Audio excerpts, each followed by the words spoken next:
time to sing your song again. Whatever may pass and whatever lies before me, let me be singing when the evening comes.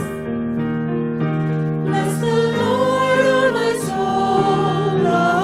my soul, worship His holy name. Sing like never before, oh my soul, I worship your holy name. You're rich in love and you're slow to anger. Your name is great and your heart is kind. For all your goodness I will keep on singing. 10,000 reasons for my heart to find. Bless the Lord, oh my soul, worship His holy name. Sing like never before, oh my soul, I worship your holy name. I worship your holy name.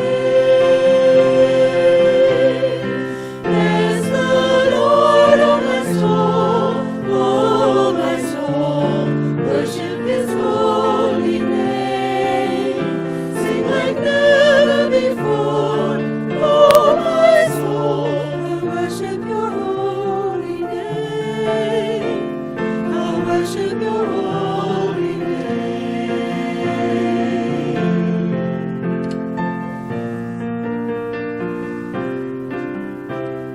And on that day when my strength is failing, the end draws near, and my time has come. Still my soul will sing your praise unending.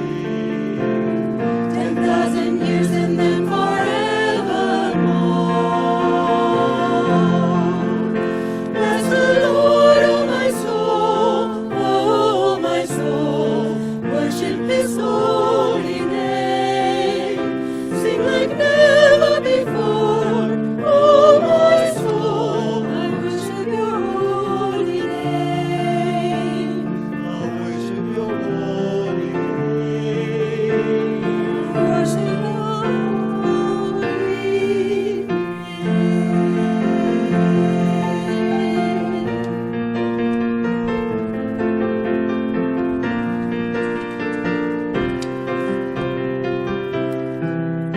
Bless the Lord, oh my soul, worship His holy name. Sing like never before, oh my soul, I worship your holy name. I worship your holy name. I worship your holy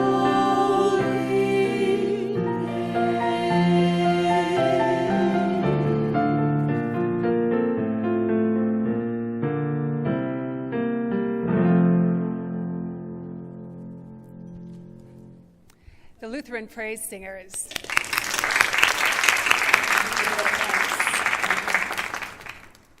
Good evening, everyone. Bienvenue tout le monde. Assalamu alaikum. Glad to be with you here tonight. Friends of Calgary, Calgary's faith communities and interfaith supporters, welcome.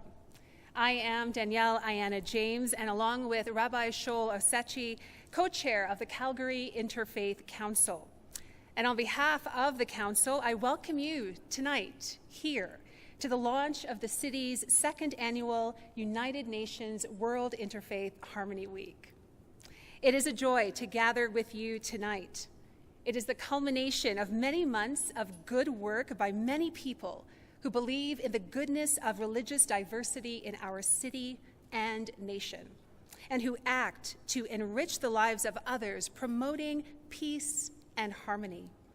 For all those here and across those weeks, those seen and unseen, we thank you, for this moment has arrived.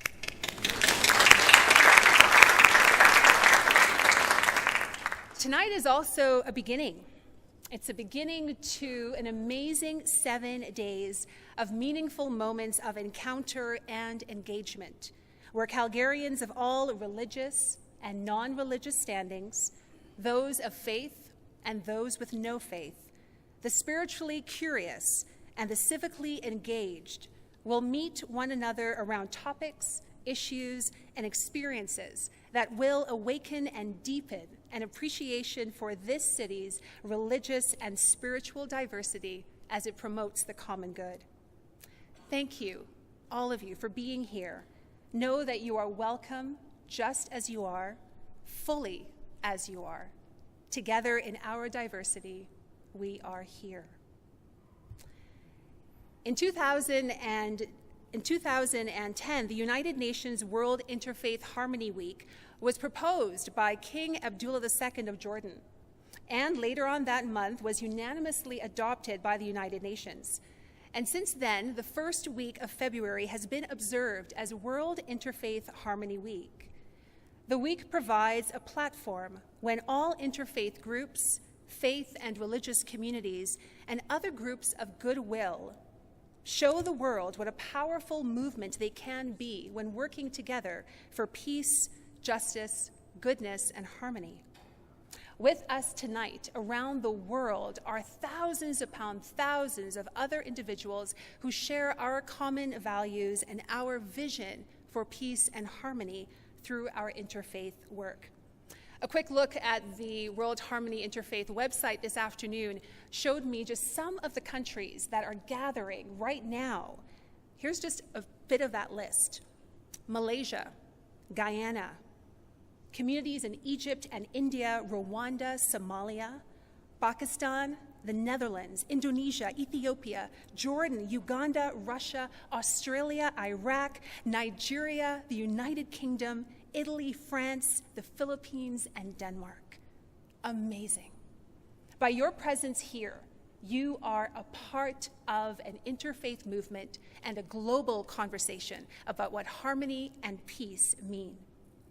And tonight, we are all in for a treat that lifts up our diversity and reminds us of our good work together in unity.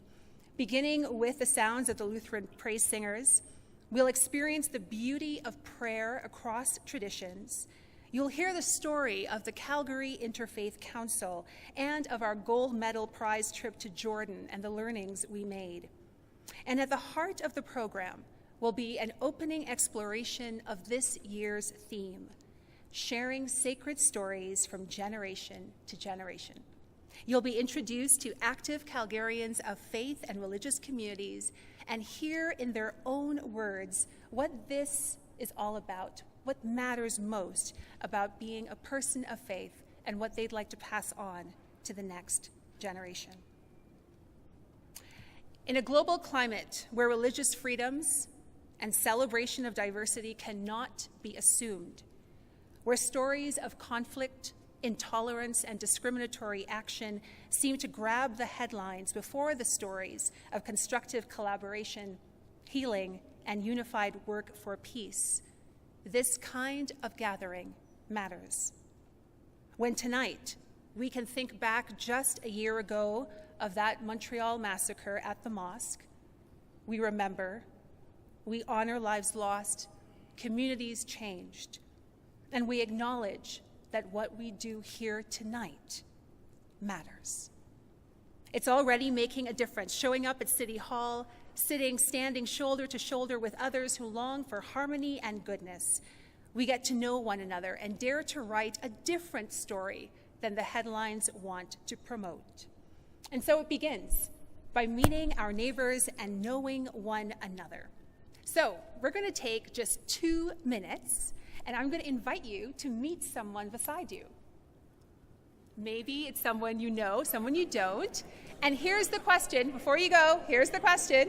Maybe just say your name and answer the question, what brings you here tonight? What brings you here tonight?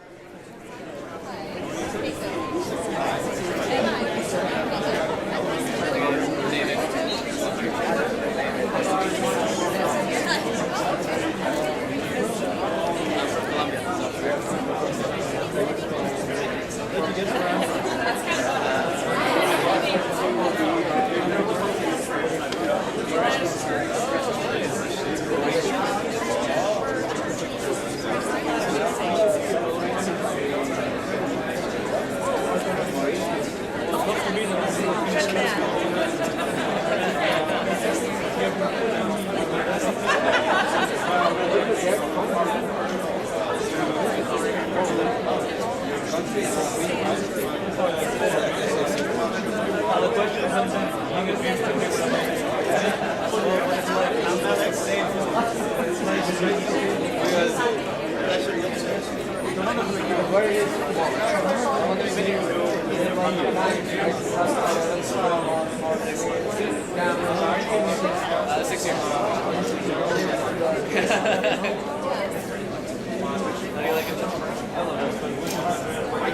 it actually crazy?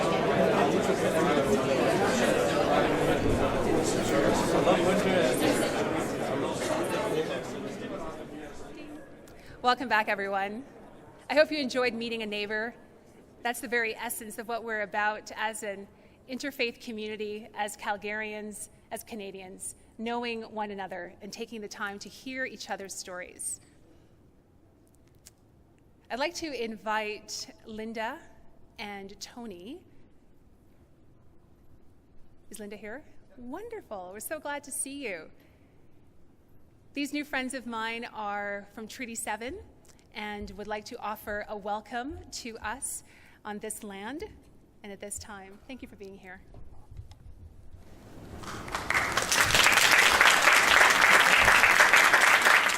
Good evening. On behalf of the Treaty 7 area, the nations of the Siksika, the Piikani, the Kainai, the Tsuut'ina, and the Nakota Iyethkabi, which is the Stony people as we are known, named after Stony Trail. And so we are proud to be here. I work with the McDougall Church. I am a member of the Stony Tribe, and I'm honored to bring welcome here. Welcome to the land of inclusion. My father, the Reverend Dr. Chief John Snow, was ordained in 1963 in the United Church. At that time, they had founded a ecumenical conference in the 1970s with Stony Indian Park with a promise of working towards tolerance and understanding between religions. And so it's good to see this group come together. It's good to be on the council. It's good to help where we can. Thank you.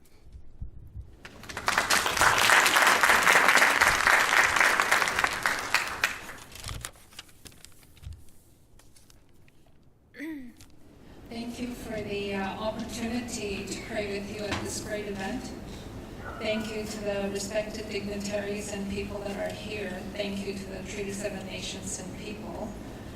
Thank you to our ancestors, past, present, and future. And thank you to our Creator. I'm going to do my prayer in my language. And the reason being is the land and the molecules of this land is in my language. My language is derived from this land. It didn't come from anywhere else, just here on Turtle Island. So with that, Kisemanidu, Nibijamin, Ohoma, Enakshkaguin, Ekagwejumgun, Chajawanam Shia Kumagama Mobiak. Equajise Kakne, Kikongadu Demak, Koyak, Chibumuijudiak.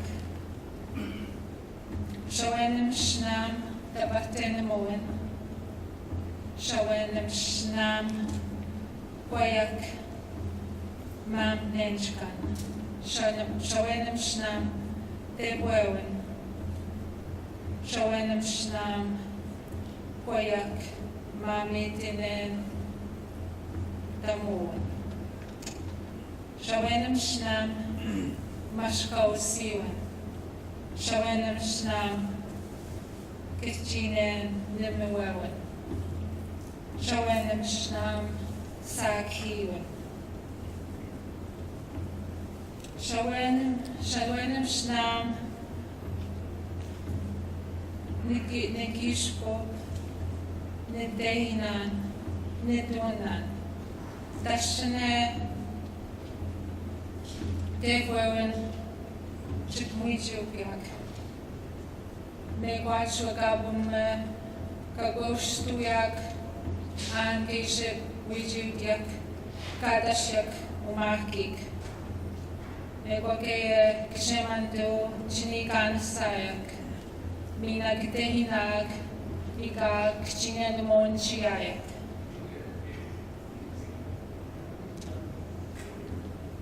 Ekwa tassa a péskország mina kandipkag. Ek kendamak ksemanedó uinen igannitak. Migwach ksemanedó migwach.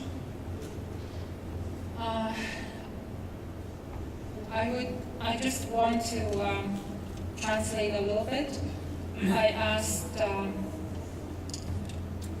for blessings to our gathering and to grant us humility, honesty, truth, wisdom, bravery, respect, and love. As Anishinaabe people, I'm Anishinaabe, you may know it as Ojibwe. We consider them our traditional laws or our sacred values. Thank you.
Across faith traditions, we consistently encounter the beauty, challenge, and mysteries of conversation.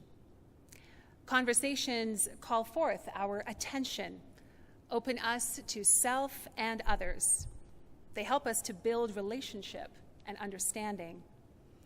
And conversation happens in many ways: song and music, words, body, movement, and often in the quiet of silence. Faith traditions and practice invite us into holy conversations that touch our humanity and spirituality. We've just been blessed with an opening of prayer in song and in word, and we continue that now with a call to prayer from many of the faith traditions present tonight. You'll see them listed in your program. I invite the prayers to come forward.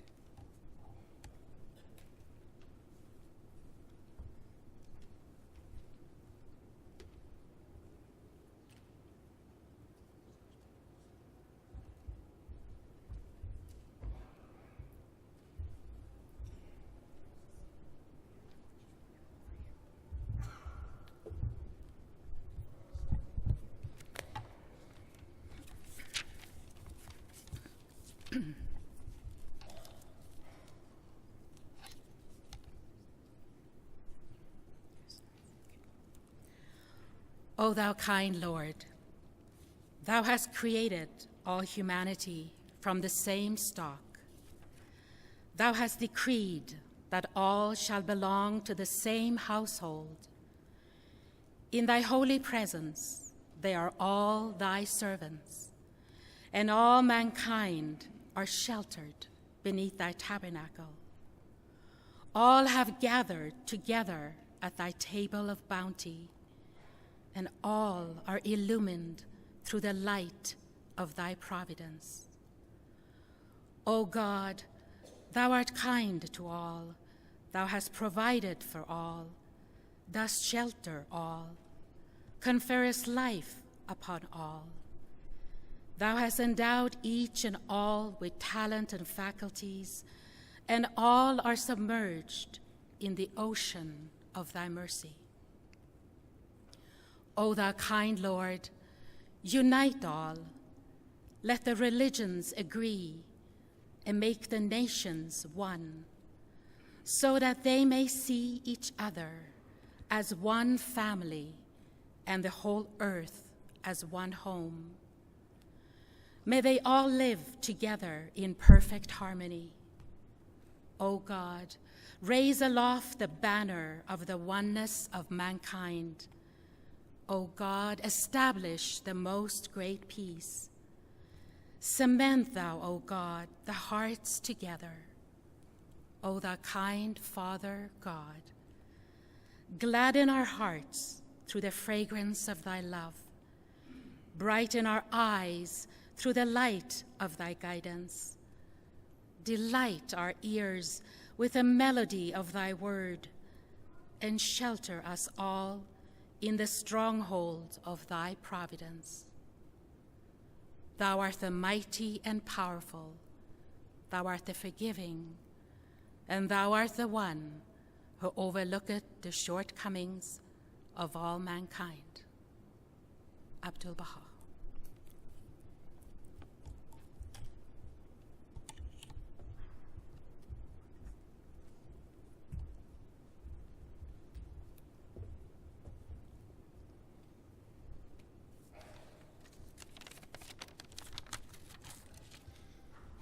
This is a meditation from the Buddhist tradition, and I invite you to think of those people in your own life when I name them through these verses.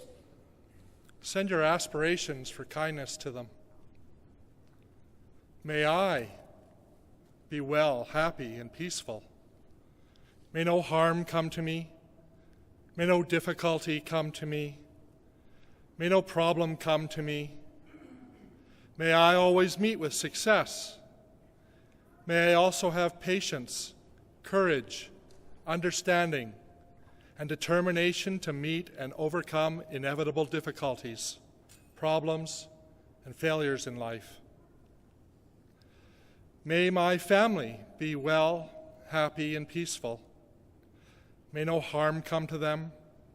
May no difficulty come to them. May no problem come to them. May they always meet with success. May they also have patience, courage, understanding, and determination to meet and overcome inevitable difficulties, problems, and failures in life. May my friends be well, happy, and peaceful. May no harm come to them. May no difficulty come to them. May no problem come to them. May they always meet with success. May they always have patience, courage, understanding, and determination to meet and overcome inevitable difficulties, problems, and failures in life. May strangers be well, happy, and peaceful. May no harm come to them. May no difficulty come to them. May no problem come to them. May strangers always meet with success. May they have patience and courage and understanding and determination to meet and overcome inevitable difficulties, problems, and failures in life. May those I find difficult, even if enemies, be well, happy, and peaceful. May no harm come to them. May no difficulty come to them. No problem come to them. May they always meet with success. May they always have patience, courage, understanding, and determination to meet and overcome inevitable difficulties, problems, and failures in life. May all living beings be well, happy, and peaceful.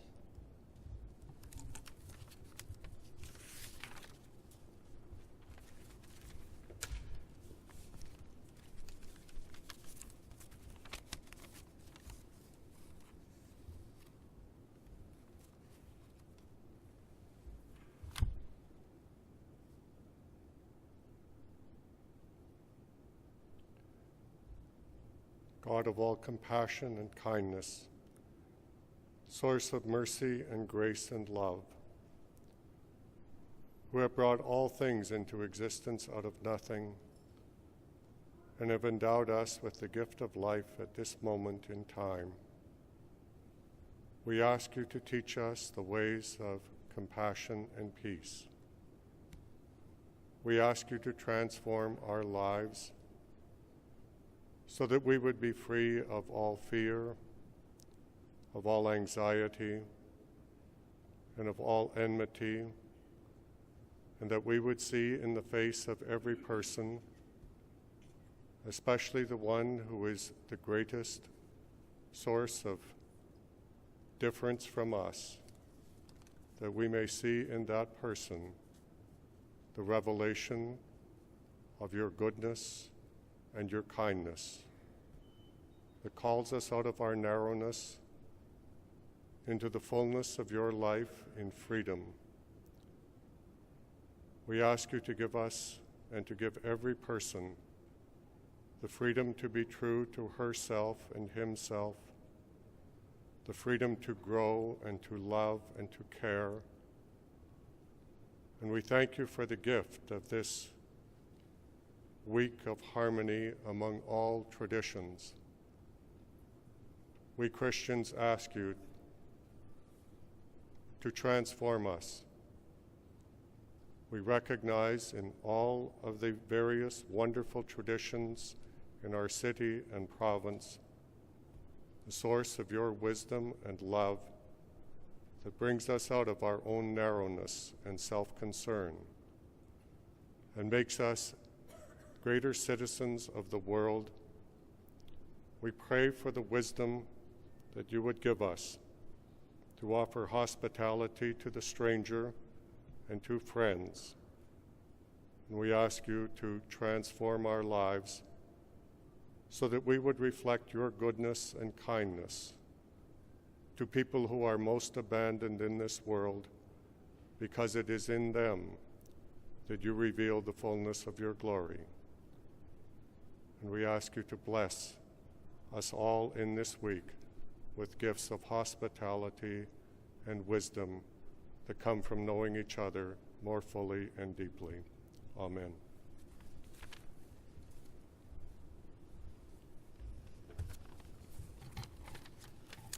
Spirit of life and love in which we live and move and have our being, we gather this evening as people of many faiths, or perhaps some of no faith, except that of our recognition of the interconnectedness with each other, with this amazing planet and all her beings. Mindful of truth ever exceeding our knowledge, and community ever exceeding our practice, reverently let us come together to share the strength of integrity and the heritage of the Spirit in the unending quest for wisdom and love. As we gather, let us envision a world in which our interdependence calls us to love and justice, knowing that if we have any hope of transforming the world and changing ourselves, we must be bold enough to step into our discomfort, brave enough to be clumsy there, loving enough to forgive ourselves and others. May we, as people of faith and integrity, be granted the strength to be so bold, so brave, and so loving. Blessed be.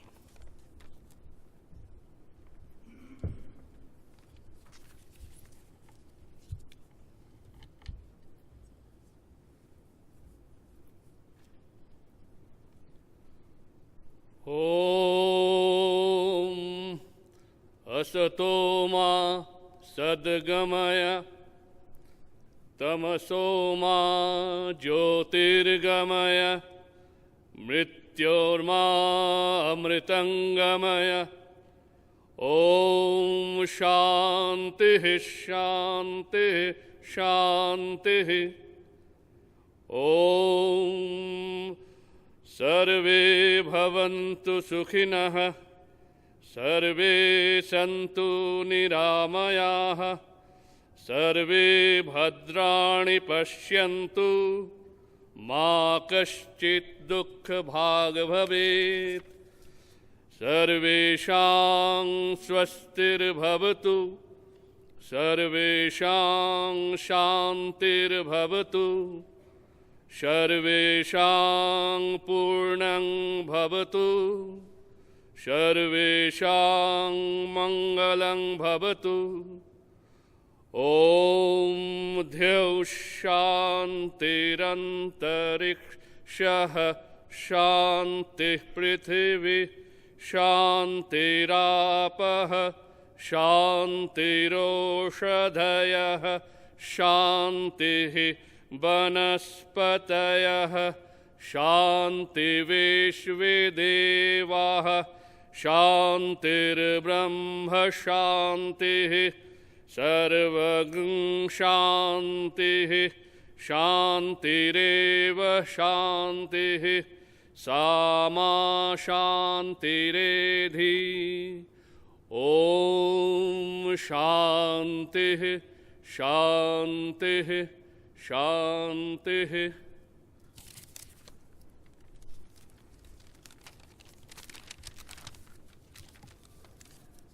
This prayer, which Mr. Basu just chanted, is called Universal Prayer for Peace. It has been taken from Rig Veda, which is the most ancient scriptures of the world. So I'll say that the same prayer in English. Om. O Lord, lead us from the unreal to the real, from darkness to light, and from death to immortality. Lead us from despair to hope. Lead us from fear to trust. Lead us from hate to love. Lead us from war to peace. Let peace fill our heart, our world, our universe. May there be peace in the heavens, peace in the skies, and peace on earth. May the waters be peaceful. May the grasses and herbs bring peace to all creatures. And may the plants be at peace also. May the beneficent being bring us peace. And may the way of all creation bring peace throughout the world. May all things be peaceful. And may that peace itself bring further peace. May we also bring peace to all. Let us follow the path of goodness for all times, like the sun and the moon moving eternally in the sky. Let us be charitable to one another. Let us not kill or be violent with one another. Let us know and appreciate the points of view of others. And let us unite. O Lord, remove our indiscretion and arrogance. Control our mind. Put an end to the snare of endless desires. Broaden the sphere of compassion. And help us to cross the ocean of existence. May the God who is friendly, benevolent, the sovereign, merciful, shower his blessing on us. Om Shanti, Shanti, Shanti. Om peace, peace, peace.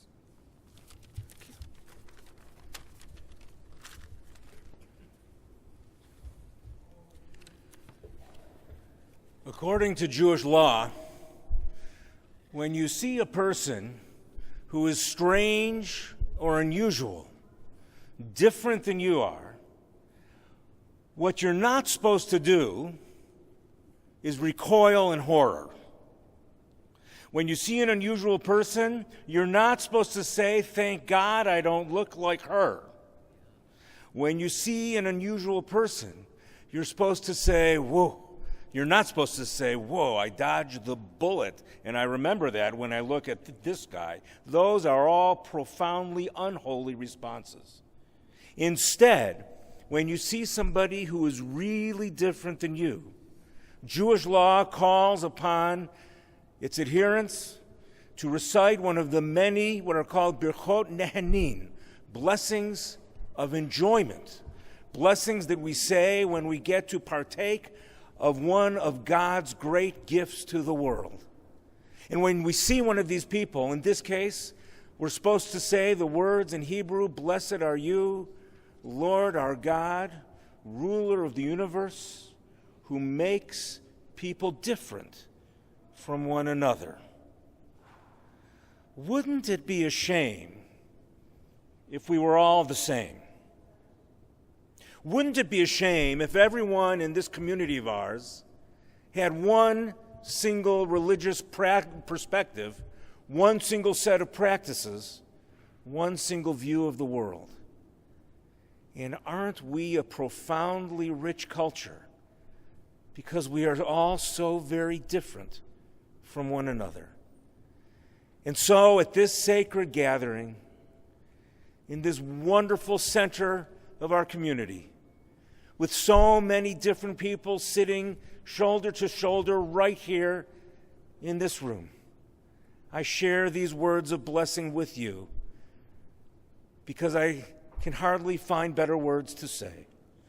Baruch atah Adonai, Meshaneh habriot. Blessed are you, O Lord, who makes us different from one another.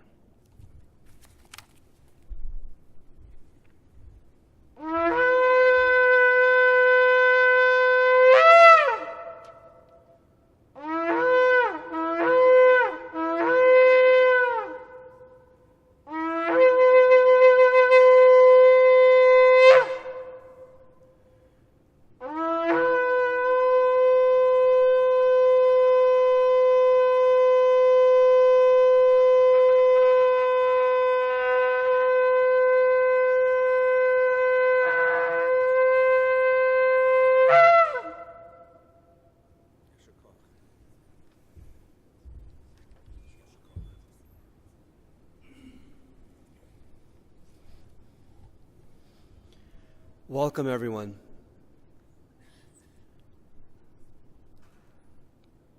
O Creator of the heavens and the earth, for the joy of this occasion we thank you, for the significance of this congregation we thank you, and for this important week in an ever-changing world we thank you.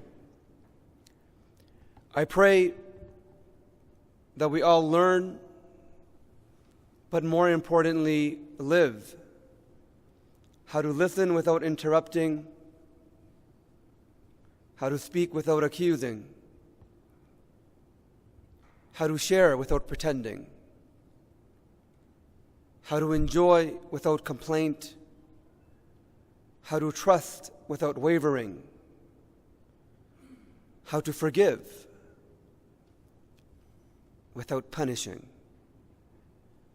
and how to promise without forgetting. I will be reciting the opening prayer of the Quran, which is also called the chapter of Shifa, hope and healing. And this prayer can be summarized in 2 sentences. Number 1, love and honor the Creator. And how do we do that? Number 2, love and serve His creation. الحمد لله رب العالمين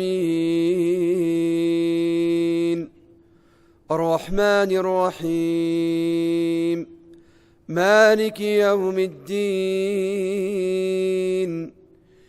إياك نعبد وإياك نستعين اهدنا الصراط المستقيم صراط الذين أنعمت عليهم غير المغضوب عليهم ولا الضالين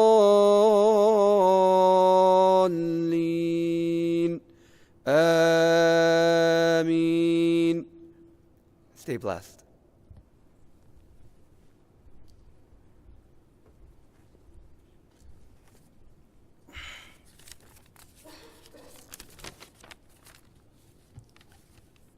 Bismillahir Rahmanir Rahim. In the name of Allah, the most gracious, the most merciful. May Allah's peace, mercy, and blessings be upon all His chosen servants and all His righteous servants and all of you. فاتقوا الله ما استطعتم واسمعوا وأطيعوا وأنفقوا خيرا لأنفسكم ومن يوق شح نفسه فأولئك هم المفلحون.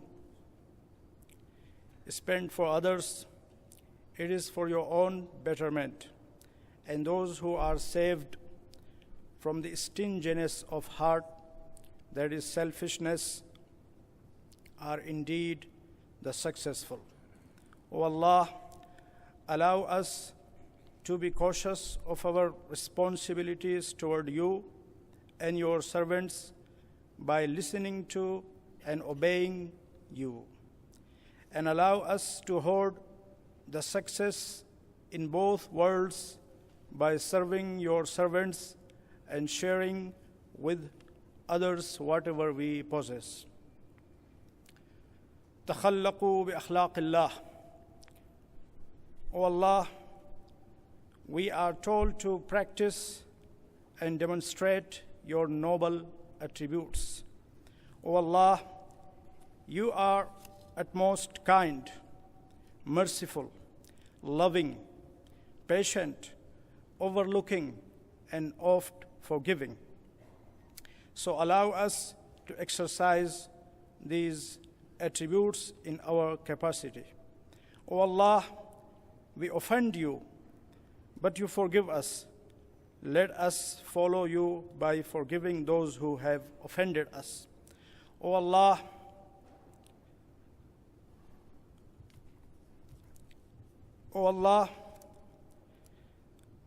we sever our relationship with you by disobeying you, neglecting your command, or forgiving you.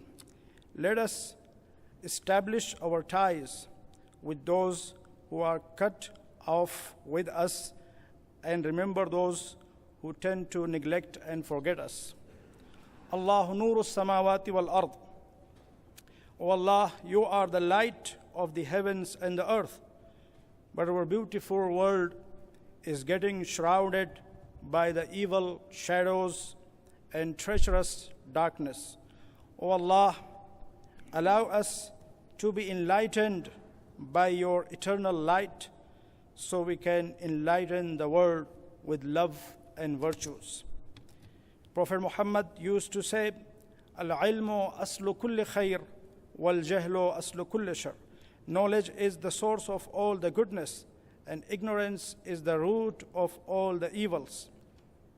O Allah, help us to learn about and understand each other so we can coexist, cooperate, and love one another. Kindly save us from judging each other while bewildering in our ignorance. Ya ayyuhan nas, inna khalaqnakum min dhakarin wa untha wa ja'alnakum shu'uban wa qaba'ila lita'arafu. O humankind, we've created you in male and female and put you in different nations and tribes so you can recognize each other. O Allah, empower us to recognize the diversity respect our differences, and celebrate our inclusion. O Allah, help us to keep ourselves always united and strong, especially in the face of mounting challenges. Ameen, Ya Rabbal Alameen. Ameen, O Lord of the worlds.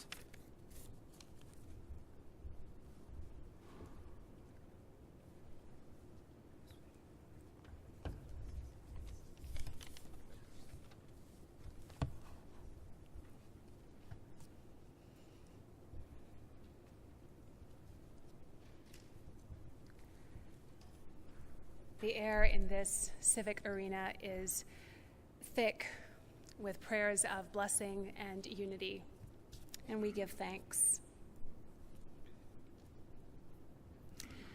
The Calgary Interfaith Council is a fairly new organization. In January of last year, 2017, we became the amalgamated body of other small interfaith groups that once existed in the city. Now we have a renewed focus and purpose. We recognize that Calgary is blessed by a broad diversity of peoples and cultures, including an abundance of religious faiths whose origins and history originate from places that span the globe, and that the ability of these religions, and all of us in particular, to flourish in a setting of respect and dignity is essential for the future of this great city. The CIC's first activity last year was to launch Calgary's first World Interfaith Harmony Week. And since then, we have gone on to not only win the international first prize, but also to welcome and nurture many established and new relationships amongst religious communities and friends in Calgary. The 4 pillars of our work are dialogue, social justice, worship, and education. And if you check out our website at calgaryinterfaithcouncil.org, you'll see the many ways to get engaged for your own personal and community's enrichment. I know that I am delighted to be part of this unfolding conversation in this city I call home. If there are members of the Calgary Interfaith Council or community, would you stand so people know who to talk to if they'd like more information? We thank you for being here and your active participation. Thank you.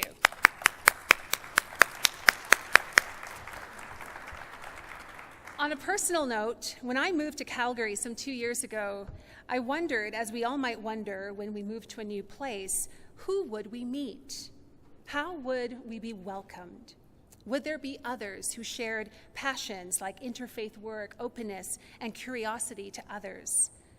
Would I find others who shared these values, and would I find a way to love and give back to my new city? Well, these questions were quickly answered when I met some great people.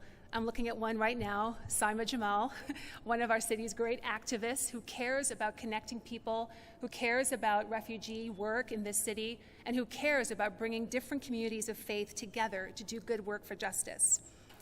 Imam Saeed Swardi was another who has now become a friend and colleague who stands in solidarity with the Interfaith Council work. And the Rabbi Shoal Osachi. We had a quick connection over the love of justice and deep respect for all spiritual paths. I observed his meaningful leadership, and I observed how he made possible the amalgamated CIC. I saw his spiritual curiosity and genuine way with others, how it emboldened others and kindled the light within them. We've been co-chairing the CIC for over a year, and I'm so glad to know you as friend and as colleague. He was also one of the 3 representatives that represented the Calgary Interfaith Council when they traveled to Jordan to receive the International Gold Medal Prize and the accompanying $25,000 award. Please welcome the Rabbi as he shares some of those stories.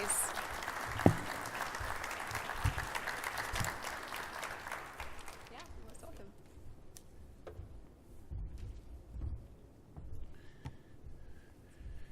Thank you, Danielle, and I'm just in awe of this gathering.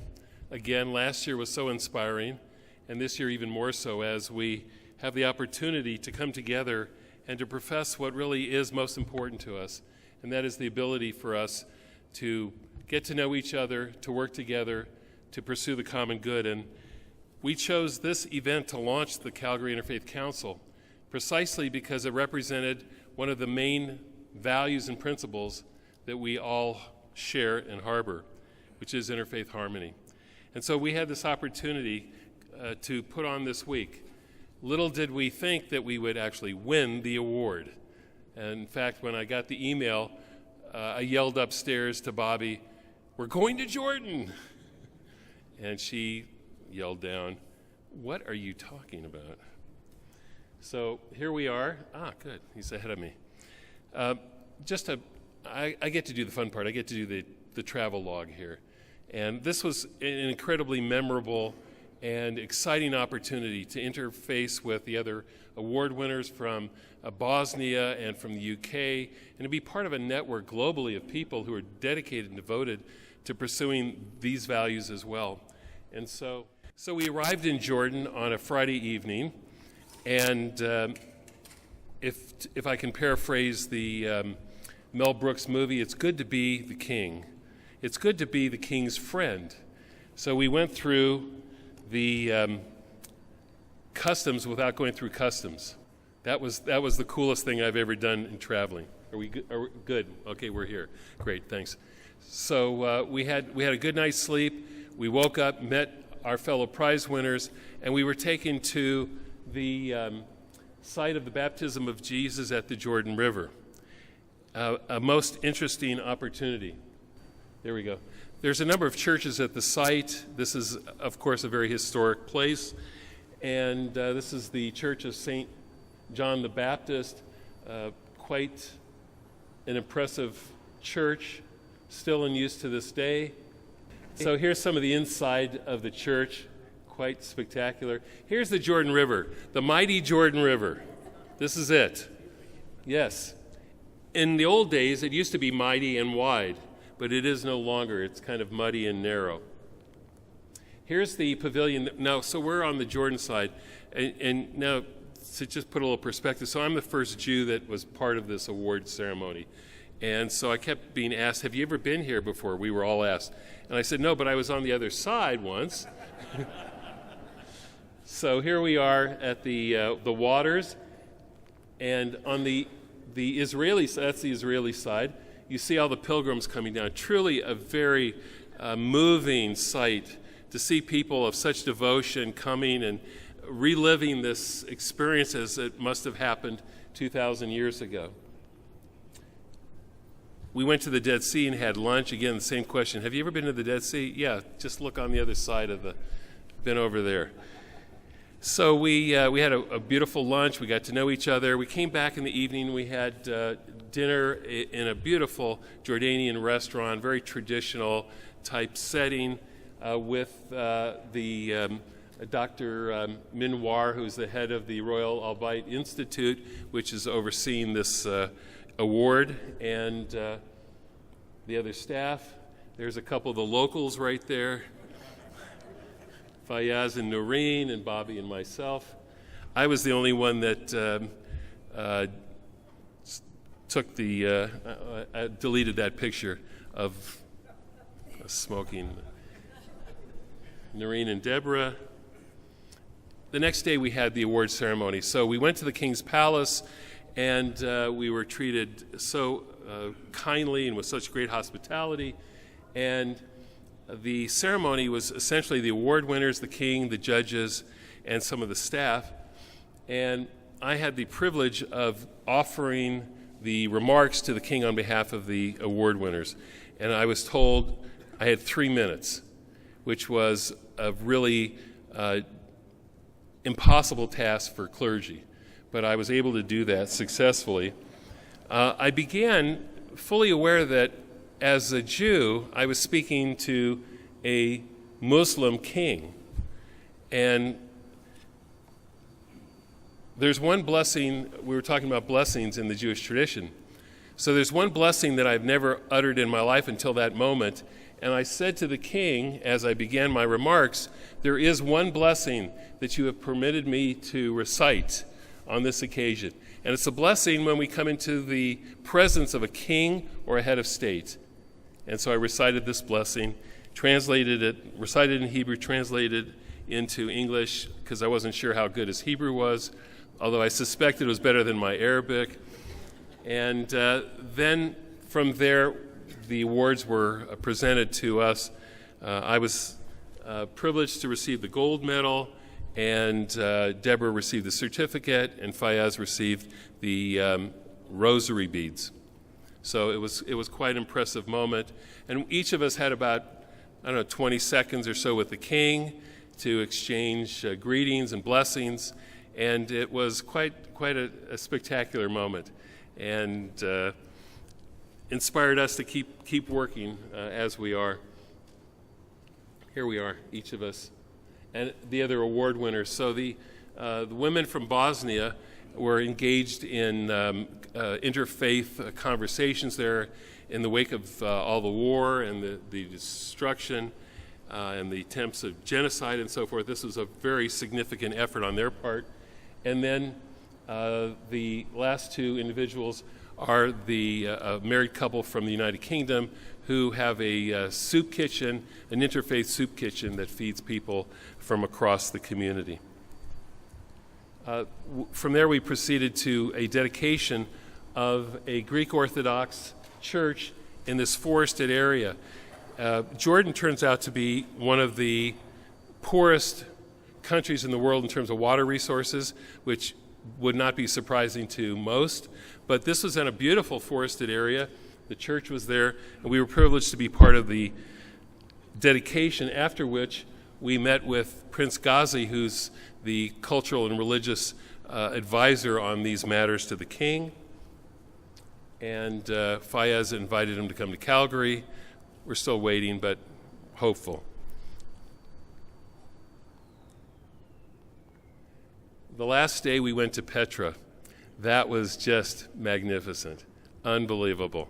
And here is our guide. And without getting into a lot of details, I'll let the pictures speak for themselves.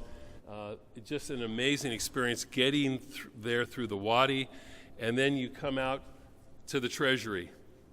And it's just an amazing city that's been carved into the rock. And here's some of the locals. We were arrested, Bobby and I, for misbehavior. These two were plundering caravans, and Deborah was leading the charge back to Amman. Oh, who's that beautiful woman there? Yes, she came home with me. And so you see some of the I think these were the burial sites that they had embedded in the rocks. Any event, it was a spectacular moment. It gave us an opportunity to interact with our brothers and sisters in Jordan, and out of that came an initiative that we put forth to create a World Interfaith Harmony Week Advisory Council. So that council is hopefully in formation, and in the next month or two will be formalized by the king, and we hope to expand this network that began with our visit to Jordan. So I hope everyone will come up and take a look at this. It is our collective effort. This medal belongs to all of us. So mazel tov to all of you.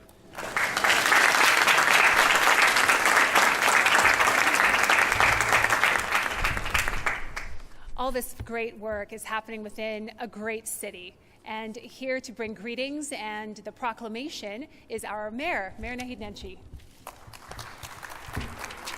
Thank you. Thanks, Danielle. Wow. That was pretty incredible, wasn't it? I want to know about that woman you brought home, Rabbi, from Petra. It is so great to be here with all of you again this year. You know, a year ago when we stood in this space and talked about interfaith community, it was a very different context. We had a lot less to celebrate a year ago. And who would have known that just a few months later, you would have won this incredible award. So congratulations. Mazel tov. That is a wonderful, wonderful thing for the whole city, for our whole community. Because you recall when we came together a year ago, it was not a night of celebration. It was a Wednesday night, and the previous Sunday, We were all thinking about what happened that previous Sunday. 56 men going for Sunday evening prayers. Muslims pray 5 times a day, but people don't always pray in congregation at all of those times. So Sunday night, it's not the biggest night in the mosque, but people went. The prayers ended, and the men that were there maybe were lingering a little bit before they were going home to the hectic Sunday evening routine, get the kids to bed, lay out the school lunches, maybe watch a little TV or watch the news before going to bed. And of course, many of those men never made it home that night. 6 of them didn't make it home at all. And we as a community came together in a way that filled my heart and many of your hearts. And we were standing in this exact spot in this place that I always call Calgary's living room. And we said a lot of the right things. And we talked a lot about the power of our community. How this community has been for thousands and thousands of years. A beacon of hope and light in an often cold and dark and cruel world. A place that has welcomed people from every corner of this broken earth, regardless of circumstance, and said, it doesn't matter how you worship. You belong here, and you can succeed here, and we will look after you here. And this Monday on the first anniversary, I was in that room over there, and I started our city council meeting by talking about this, but I went further. And I said, we came together as community, and we said all the right things. We did that here, we did that at the Akram Joma Center that week. And then, a few weeks later, we went right back to what we were doing before. And when I say we, I mean politicians, I mean those who are lucky enough to have microphones, who are lucky enough to have platforms. And we went back to our careless ways, our ways in which we allowed anger and bitterness and rancor to seep into our public discourse without shouting it down whenever we heard it. And over the last year since that terrible event in Quebec City, we've seen an increase in hate crimes. We've seen an increase in racism. We've seen an increase in religious discrimination of all kinds, in particular in Islamophobia and in anti-Semitism. So I think we have to understand that the work that we're doing is incredibly important. The fact that we're coming together in community today is incredibly important because together we are showing through thought and word and action and deed that we are living that promise of our community, that everyone belongs, that everyone has the opportunity to be able to live a great Canadian life right here. And tonight we're showing that leadership, we're showing that harmony. But I have to say, this leadership is something that our community desperately needs. It's something that the world desperately needs. It means we got to take that fight to our congregations. We got to take that fight to our communities. We got to take that fight to our streets to ensure that we're standing up against bigotry and discrimination and hatred everywhere we see it. That we are standing for the values of kindness and compassion and mercy and love and looking after one another. There are people out there who would look at all of us today in this room and say, well, that's cute. Isn't it nice that we can be on the surface and talk about these things? There are those out in the world out there who would look at our gathering today and who would say, wow, those are a bunch of snowflakes. Those are a bunch of people who just don't get it. Last year in this gathering, I said something for the first time, which I have said many, many, many times since then, which is call us snowflakes if you wish. I run the snow removal program in this city, and let me tell you, enough snowflakes put together are the most powerful force in the world. And if those of us who believe in kindness and compassion and mercy and love and looking after one another are snowflakes, bring on the blizzard.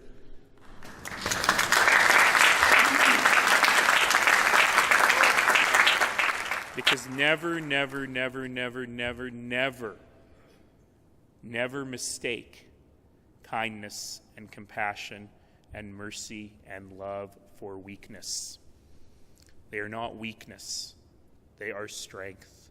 They are strength beyond the imagining of the small-minded and of the intolerant. And it's our job to take that strength right into our communities, in our congregations, in our workplaces, in our schools, in our streets, to show that standing up for one another is what makes this place work. And that is why I am so excited about the work of the Interfaith Council and the work that we are doing as leaders in our community, because make no mistake, I get a microphone, the rabbi gets a microphone, the pastors get a microphone, but it's all of us as leaders in our community, as everyday people with our everyday hearts and our everyday hands, and especially our everyday voices, that make extraordinary change. And as tough as the world can be, we may never, never, never lose hope in our own ability to be able to do that, and I hope all of you will continue to do that. I actually have a job to do tonight other than pontificate at you. Basically, what you just heard was my audition for whichever faith group you're in. If you need someone to stand at the pulpit and do the sermon, I'm always available, just saying. But I actually really do have a job to do tonight, and my job is to read you something. So I'm going to read this to you. Whereas in 2010, the United Nations General Assembly unanimously approved the first week of February as the United Nations World Interfaith Harmony Week.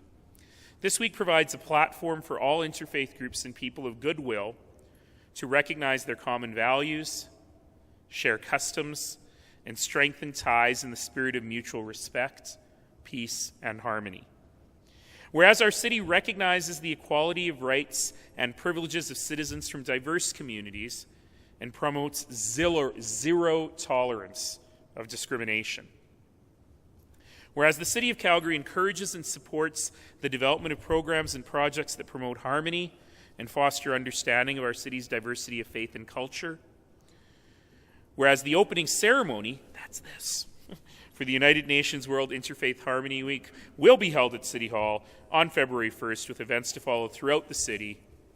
On behalf of Calgary City Council and the citizens of Calgary, I hereby proclaim the week of February 1st to 7th, 2018 as UN World Interfaith Harmony Week. Thank you all.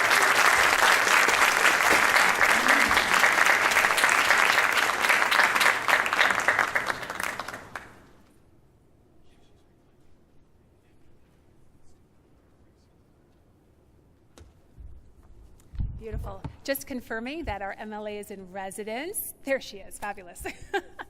Welcome. We're delighted that you're here to offer greetings and to offer a proclamation as well.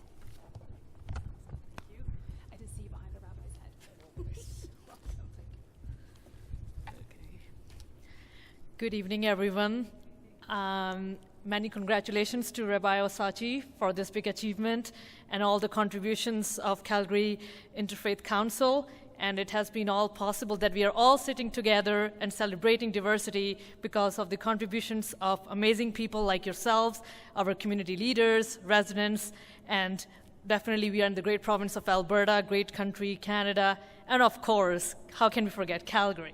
So thank you so much for having me with you all tonight. And I'm very happy to bring greetings tonight on behalf of Premier Rachel Notley.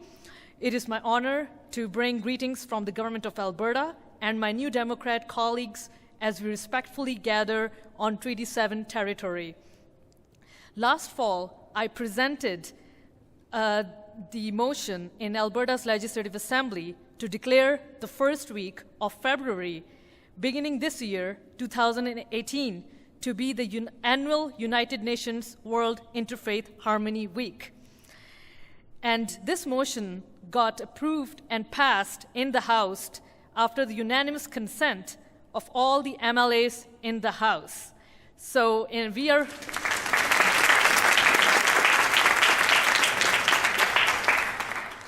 are celebrating this Interfaith Harmony Week, United Nations Interfaith Harmony Week, not only in the city of Calgary, but also in the entire province of Alberta.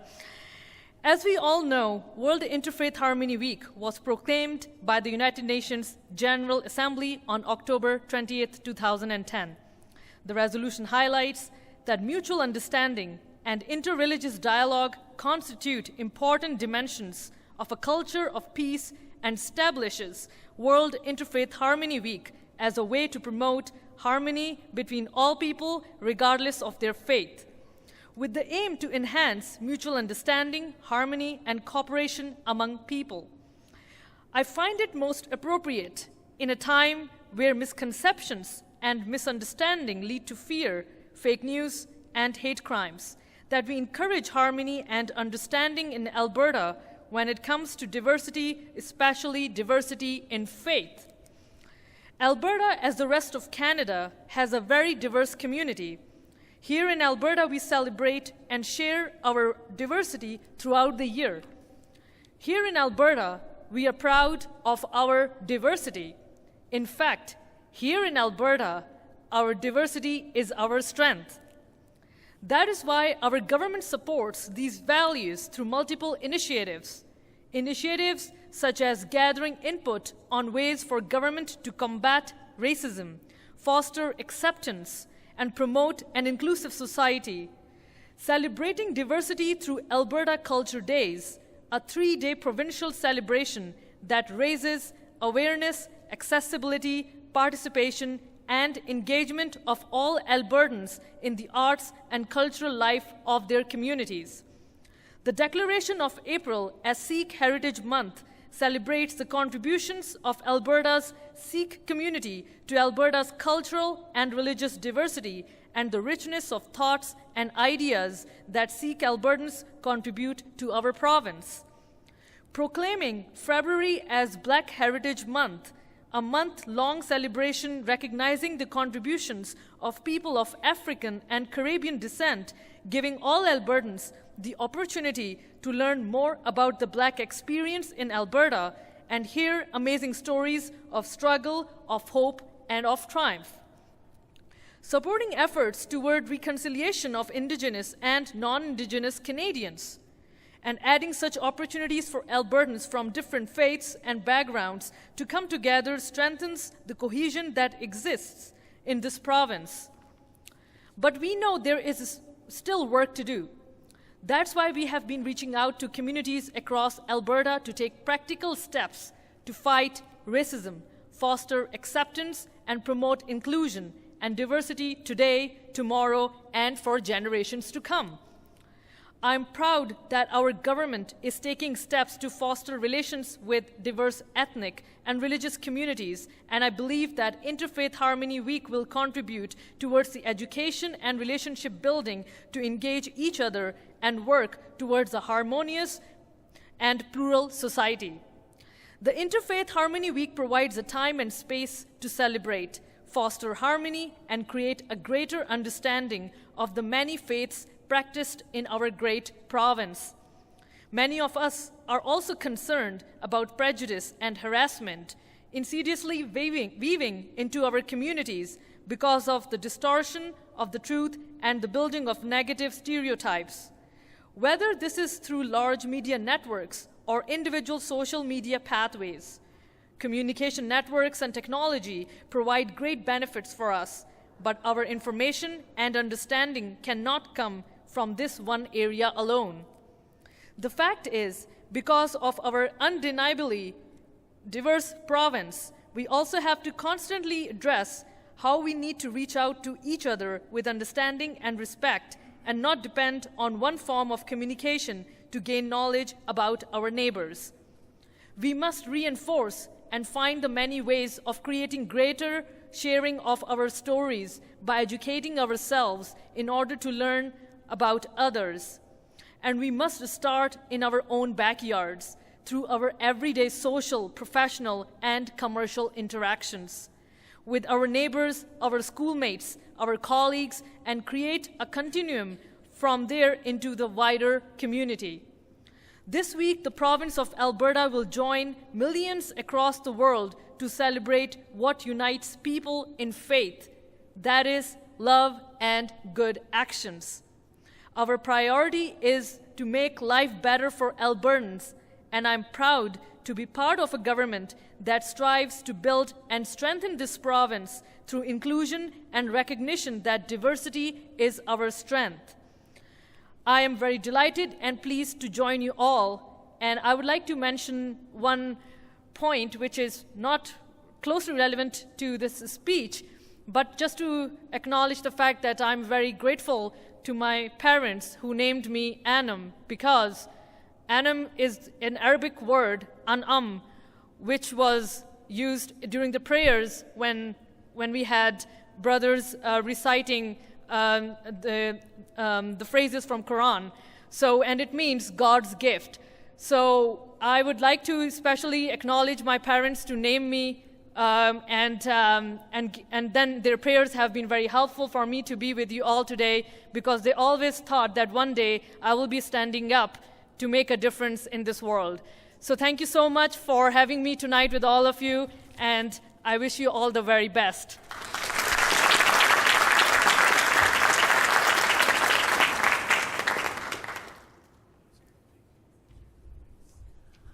All right, friends, are you ready for a little bit more music? I'd like to invite the Lutheran praise singers, please, to start making their way forward. And if you would open your program to the center staple, where that is. On the right side, you've been following the program of this evening. On the left is the schedule of this week.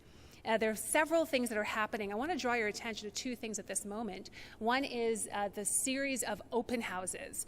The city is open. If you go on our website, hang on to the first few pages of this program, you'll see that every evening, afternoon, there are multiple opportunities for you to engage in a spiritual or religious experience with one of our Calgary faith communities. The second opportunity, just before the music, connects to music.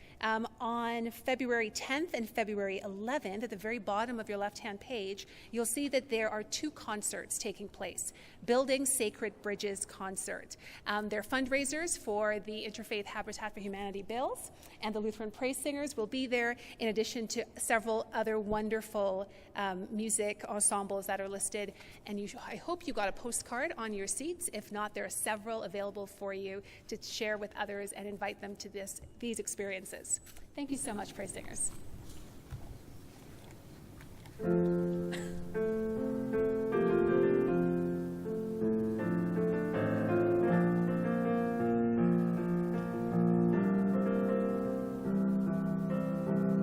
I faced a mountain that I've never faced before. That's why I'm calling on you, Lord. I know it's been a while, but Lord, please hear my prayer. I need you like I never have before. Sometimes it takes a mountain, sometimes a troubled sea, sometimes it takes a desert to get a hold of me. Your love is so much stronger than whatever troubles me. Sometimes it takes a mountain to trust you and believe.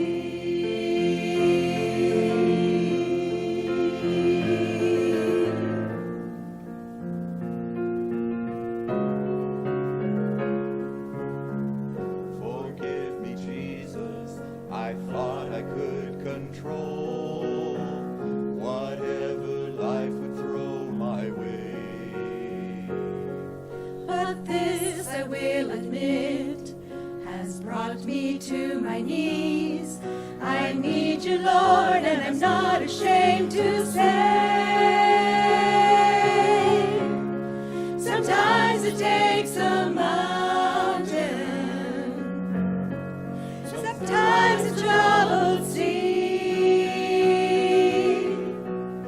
sometimes it takes a desert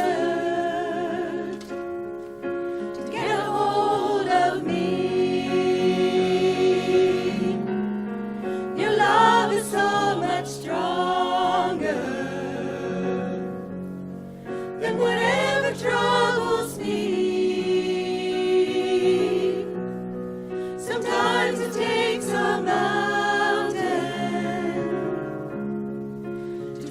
you and believe.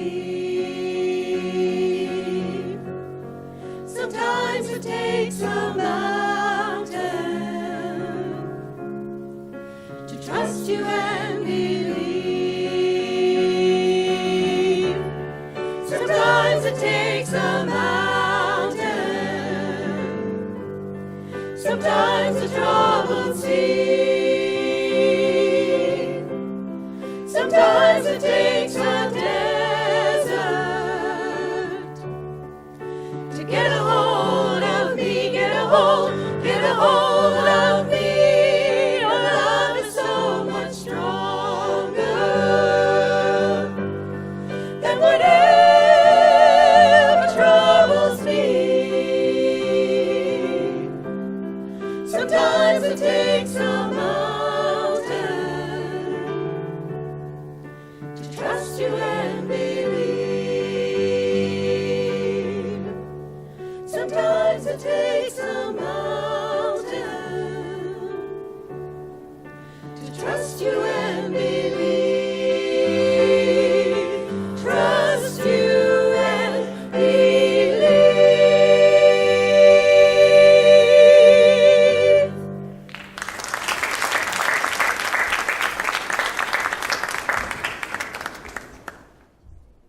Thanks again.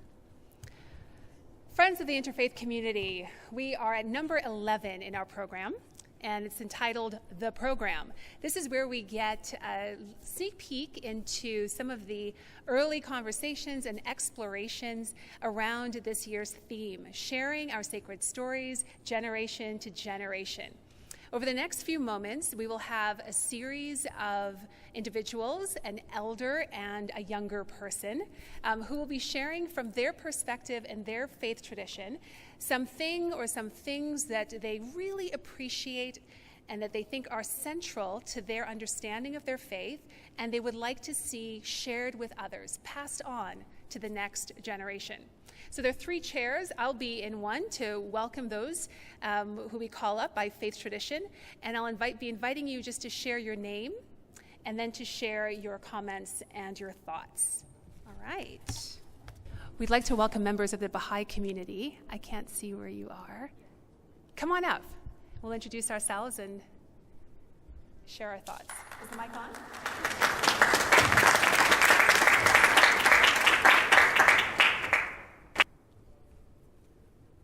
Azila and Bardia, welcome.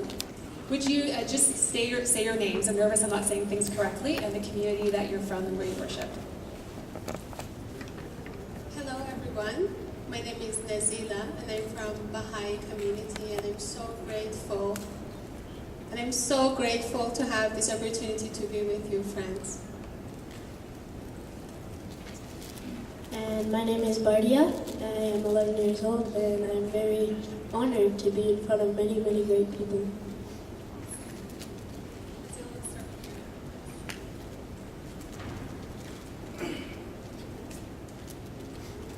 Being a Baha'i gave me identity and a great feeling that my thoughts and feelings and decisions matters.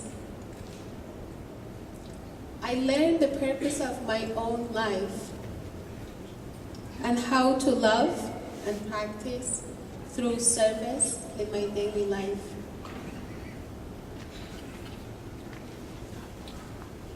The oneness of humanity is possible through love and actions. The founder of the Baha'i faith is Baha'u'llah. His writings opened my eyes, my heart, to the oneness of religions. He said that all the great religions of the world are divine in origin, that their basic principles are in complete harmony. I wanted to show that what was in my heart and what was going on in my mind with people around me.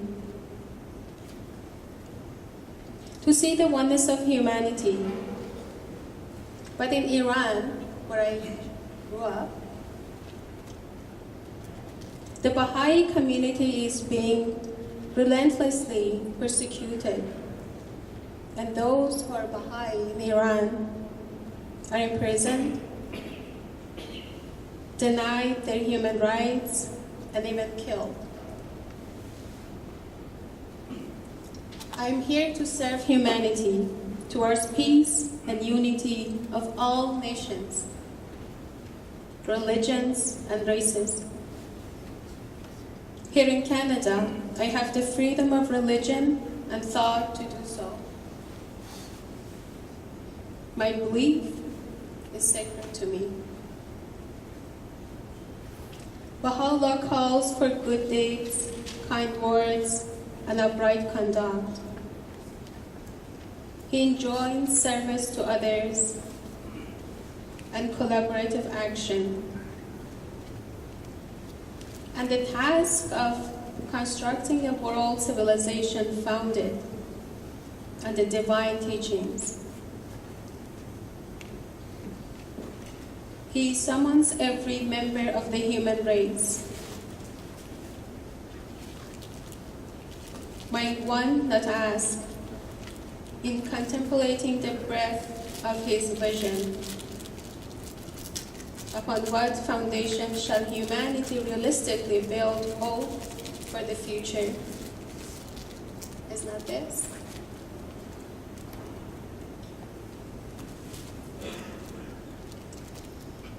Our journey out of Iran began when I was 5 years old. One morning, my mother told me to pack. I asked, "Where are we going?"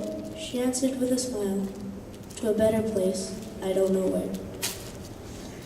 We finally came to Canada after 3 years of traveling.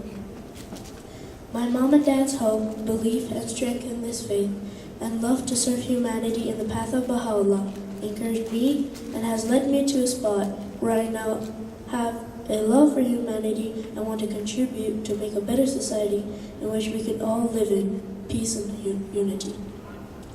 Now that I am older, I understand Baha'u'llah's word that be in unity with your neighbors, which are of a different religion than you, rather than having a conflict with them because of your choices. I am grateful to my parents for the hope and purpose they have taught me by being Baha'is. As Baha'u'llah said over 150 years ago, the earth is but one country and mankind its citizens.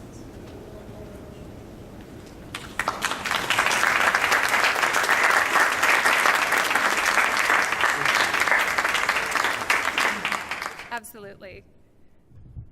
Reverend Bob and Paris are members at McDougall United Church. It's quick.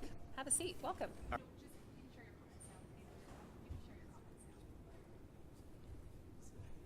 Glad Paris could join me tonight. I minister in the United Church of Canada, and I think it's a bit audacious to speak on behalf of all Christians, since we're such a united bunch right off the top. So, but as you think of our story, and on the hallowed Eve in 2017, we celebrated the 500, or commemorated, I should say, the 500th anniversary of the Protestant Reformation. And often Protestants forgot there was 1,500 years of history before that, with the Eastern Church, the Orthodox Church in Constantinople, and the Western Church in Rome. Can you hear? No. Okay. It's not picking up. Is this one picking up? I'm dealing with some sinus issues, so I'm not hearing great anyway. Anyway, when you think of the Orthodox Church, the Eastern Church, the Western Church, and I think the greatest event in the 20th century for Christians was when Pope John XXIII called the Second Vatican Council, 1962, and Catholics and Protestants started talking. And last week was the week of prayer for Christian unity, but somehow that does not have near the energy now as this event, as we need to learn to talk to one another. And I always think of Reverend Martin Luther King in this Black History Month, who said, "The arc of the universe bends towards justice." I think that's pretty good for this night. Paris, tell your story.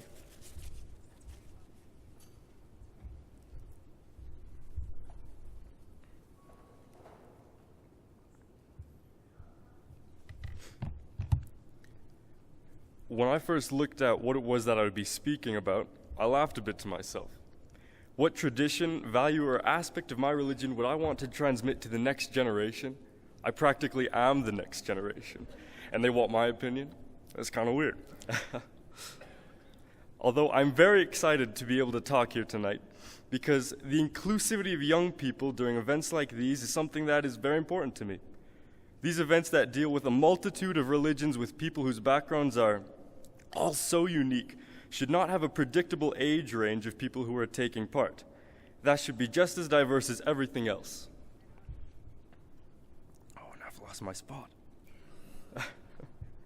Now, it is because of that the value that I will be talking about is the inclusiveness of the United Church, and more specifically, how young people are treated within it. Something that I absolutely want to be transmitted would be how the United Church treats youth. Under what we believe, on the church website, they state that children aren't viewed as adults in waiting, nor are they on display for the amusement of adults. They are full and welcome participants at the heart of each... Pardon me. They are full and welcome participants at the heart of each congregation, bringing ideas and unique talents that can inspire the entire church. That is such a fantastic way to treat young people as people, not things that are meant to be seen but not heard. People of future generations need to know that they are valued members of a community. The church does this by giving young people meaningful things to do, like being part of a youth group, creating youth services, helping in the nursery, in the kitchen, even playing music in a service, as I do often. Because of how communal and inclusive the United Church is, I find that my church community is like a second home to me. Through my sixth grade youth leader, I was exposed to drumming, and 6 years later, it is what I'm most passionate about in life and what I would like to pursue in my post-secondary education. The United Church values young people and gives us opportunities to be real people. It gives us fuel to the fires of our hearts by welcoming us and encouraging us to grow. That is the aspect of my religion that I believe should be passed on to future generations. The importance of supporting and caring for youth, because young people are so incredibly malleable. Having a place that wants to see positive growth in people is wonderful. Thank you.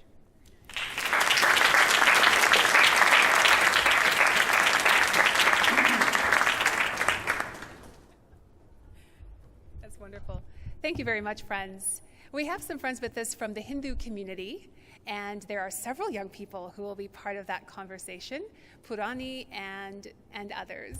Hello, I'm Purni Gopalapillai from Vedanta Society of Calgary and also represents the Hindu Society.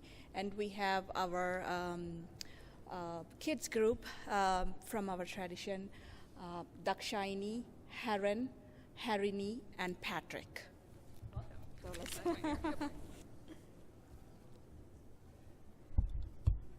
So the Veda Vakya, Ekam Sat Vibra Bahuda Vadanti.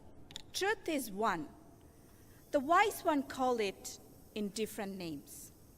It is this comprehension of divine unity that made Vedanta inspire us with a vision and practice of acceptance and harmony of all religions. We are practicing the same truth with different names: Brahman, Allah, Jesus, Ishvara, Buddha, Guru Nanak, and so on.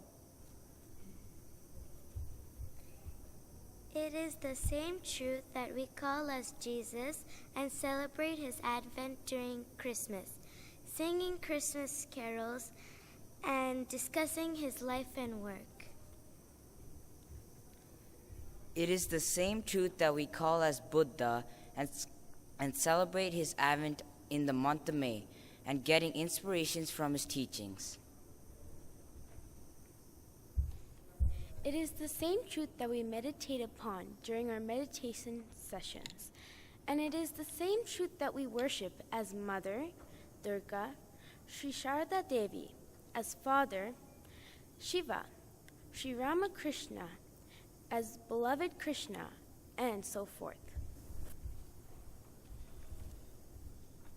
This relates to Vasudeva Kudumbakam.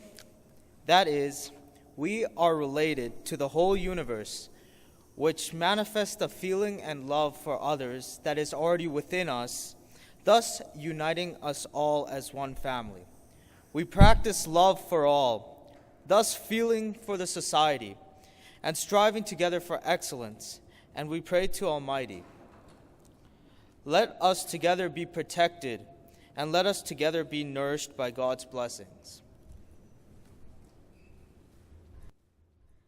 Let us together join our mental strength.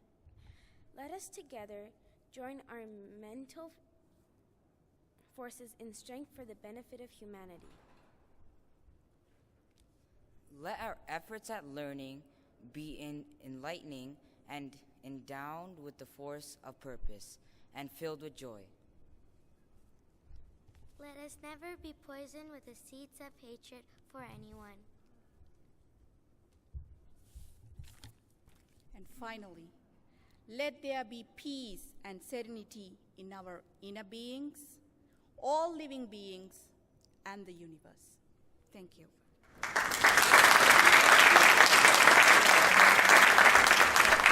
We would like to chant this thing in Sanskrit, so how we teach the kids. So we're going to chant that together and then finish this.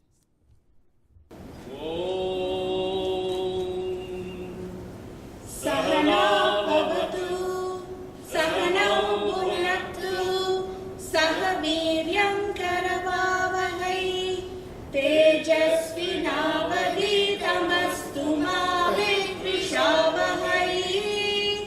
Om Shanti Shanti Shanti.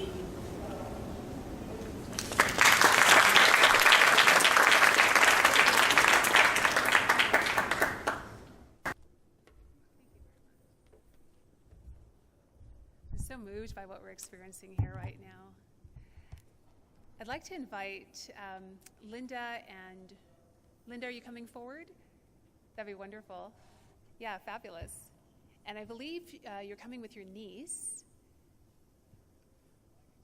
Ah, with John's niece. Beautiful. Shona, welcome. Thank you for sharing your words of wisdom about what you would want to pass on to the generations. And it's working. Would you prefer to use the lectern here? Yes, okay, absolutely. Good evening, everyone. My name is Shanoa Snow. I'm from the Stoney Nakoda Nation. Do I just read this part right here? Okay. For the people of the Stoney Nakoda Nation, one of the most important values of our people is ceremony. I grew up learning the teachings and the traditions of my grandfather, the late Dr. Reverend Chief John Snow, that were passed on to him by his grandparents and his grandmother. These ceremonies connect us back to nature and help us to commune with God for healing, support, and understanding. In this world and in the next generation, we will need to remember this connection to our people, our faith, and our traditions to create a better world full of hope and love.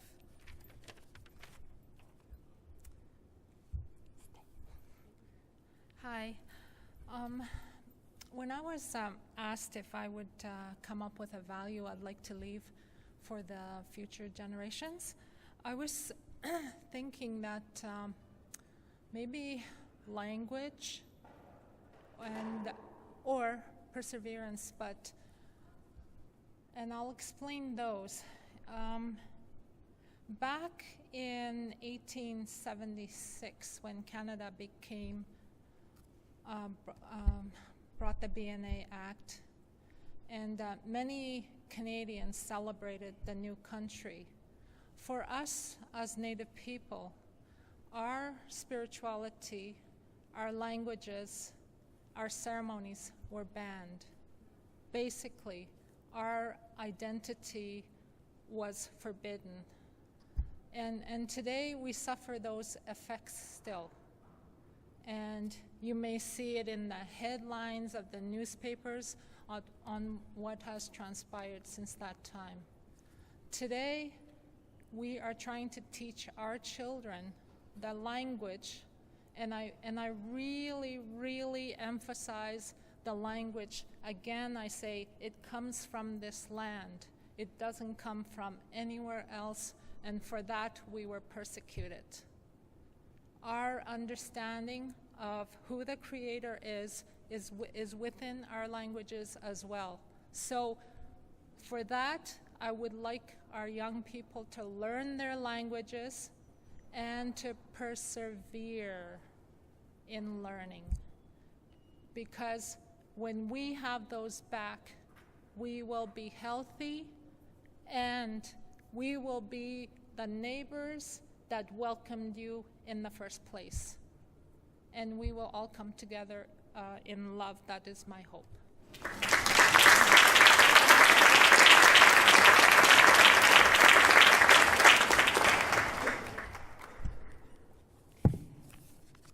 These are big and meaningful dreams and great values to pass on. We have our good work ahead of us. Recently in the news, you may have noted that the Jewish community, once again, is being vilified, attacked, and now there's a conversation from some rising up who call themselves the Holocaust deniers. This is not something we stand for. We have men and women survivors in our midst, even here tonight. We are so honored. I was privileged to shake your hand, sir, and your wives, to invite Sid Seingeiser, I hope I pronounced that correctly, Seingeiser, thank you, sir, to come and share some of his words. And the young person who I haven't met yet, Michaela, are you here? Beautiful. Michaela, welcome also. I want to honor that Sid is sharing his words, and his wife, also a survivor, Bronia, is here also to support him. Thank you, both of you, for making your way forward to share some of your words.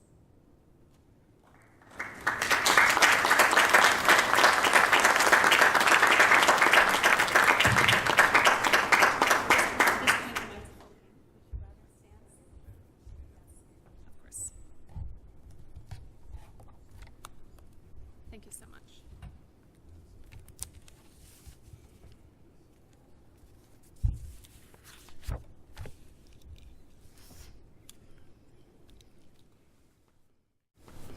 Good evening, everybody. Michaela, in thinking about what message I would like to pass on to you and your generation, I cannot help but reflect back to where I was and what I had already experienced when I was almost same age, or not much older than you are today. 73 years ago, on April 7th, 1945, I was liberated from a Nazi concentration camp. I was 21 years old and had already lost my mother, 3 younger sisters, whose lives had been cut cruelly short in the gas chambers of the notorious Treblinka death camp. My father, too, had already died of starvation and exhaustion, his body thrown into a mass grave. I had endured 3 years of forced labor under the harshest and most inhumane hunger, and before that, 2 years in the ghetto. Weak, severely malnourished, dehydrated, and gravely ill, I was no longer able to move and had been left to die in the camp by the retreating Nazi guards. No longer able to eat, I'd been reduced to a mere skeleton, on the verge of death when I was liberated by the advancing Allied troops. Indeed, after a month of care in hospital, I weighed in 72 pounds. When I speak publicly about my experiences during the Holocaust, one of the questions that I am always asked is whether I have hated the Nazis for what they did to me and my family. Despite what I went through, I had no harbor feelings of hatred towards them, nor do I seek vengeance. To have gone on hating would have been to degrade myself, would have condemned me to a life of bitterness, consumed by hatred. After having physically survived, it would have trapped me mentally and made me a victim all over again. Hatred is never the answer. Hatred has been the root cause of so much human suffering throughout history. If humankind is ever to achieve freedom, justice and peace in the world. It must free itself of the destructive grip of hatred and pursue a path that is constructive and life-affirming, a path of opening doors and building bridges, of seeking understanding and reconciliation through dialogue, discourse, and mutual respect. The Holocaust has shown us the unspeakable depths to which hatred and intolerance can lead. And if the Holocaust has taught us anything, it is above all to respect the inherent dignity and worth of every human being. Whatever our origin and creed, we are all of us part of the same human family, all of us born free and equal. Let the message guide you in all your interactions with your fellow man as you make your journey through life. As a Canadian, you have so much to be grateful for, so much to be proud of, and so much that you must safeguard. The equality, tolerance, respect for human rights, and democracy that we enjoy and cherish can never be taken for granted. I, who have been to the other side of freedom, can tell you how precious those values are. Today, amid worrisome signs around the world that ultranationalism is extreme and extreme right-wing groups are on the rise, the tragic lessons of the Holocaust remain as relevant as ever. New generations must never stand idly by or remain silent in the face of racism, discrimination, or xenophobia. Always speak up and take action in order to prevent the seeds of intolerance and hate from taking root in our communities, our country, and our world. And in so doing, it is my hope that you and your generations will help create and live in a better world, a world of understanding, mutual respect, and inclusiveness, in which all of humankind can live in dignity, freedom, and harmony. Thank you very much.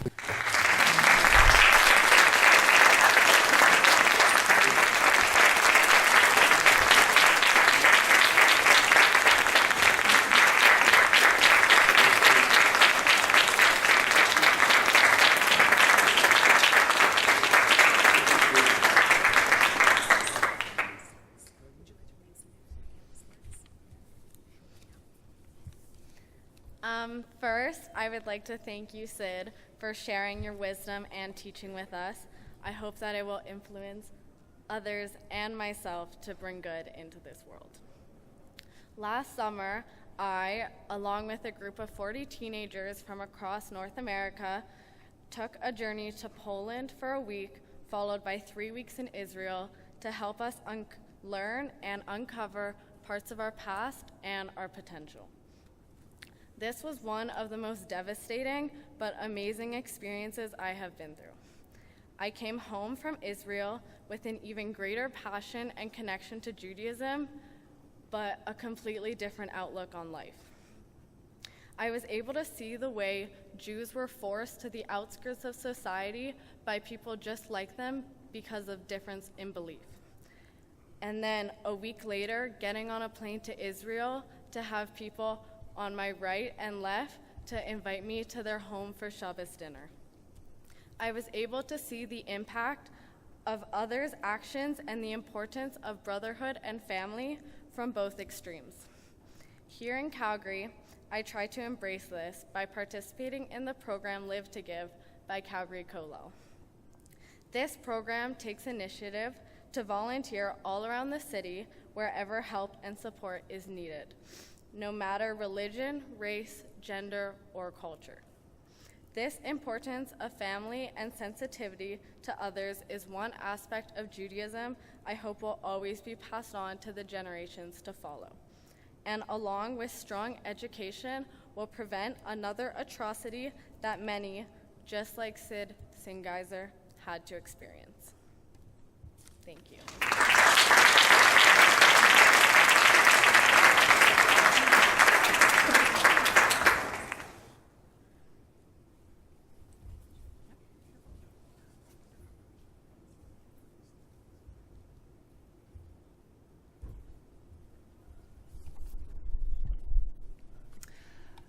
We have two more communities of faith to hear from. We'll hear from the Muslim community. Riaz is in the house with his beautiful daughter, Afsa. welcome to you both.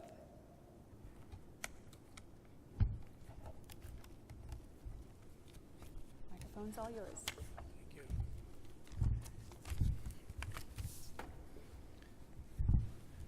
Assalamu alaikum. Peace be upon you all. God bless Calgary Interfaith Council. God bless Calgary. God bless Canada. Born and raised in Kashmir, India, living in Canada from last 18 years.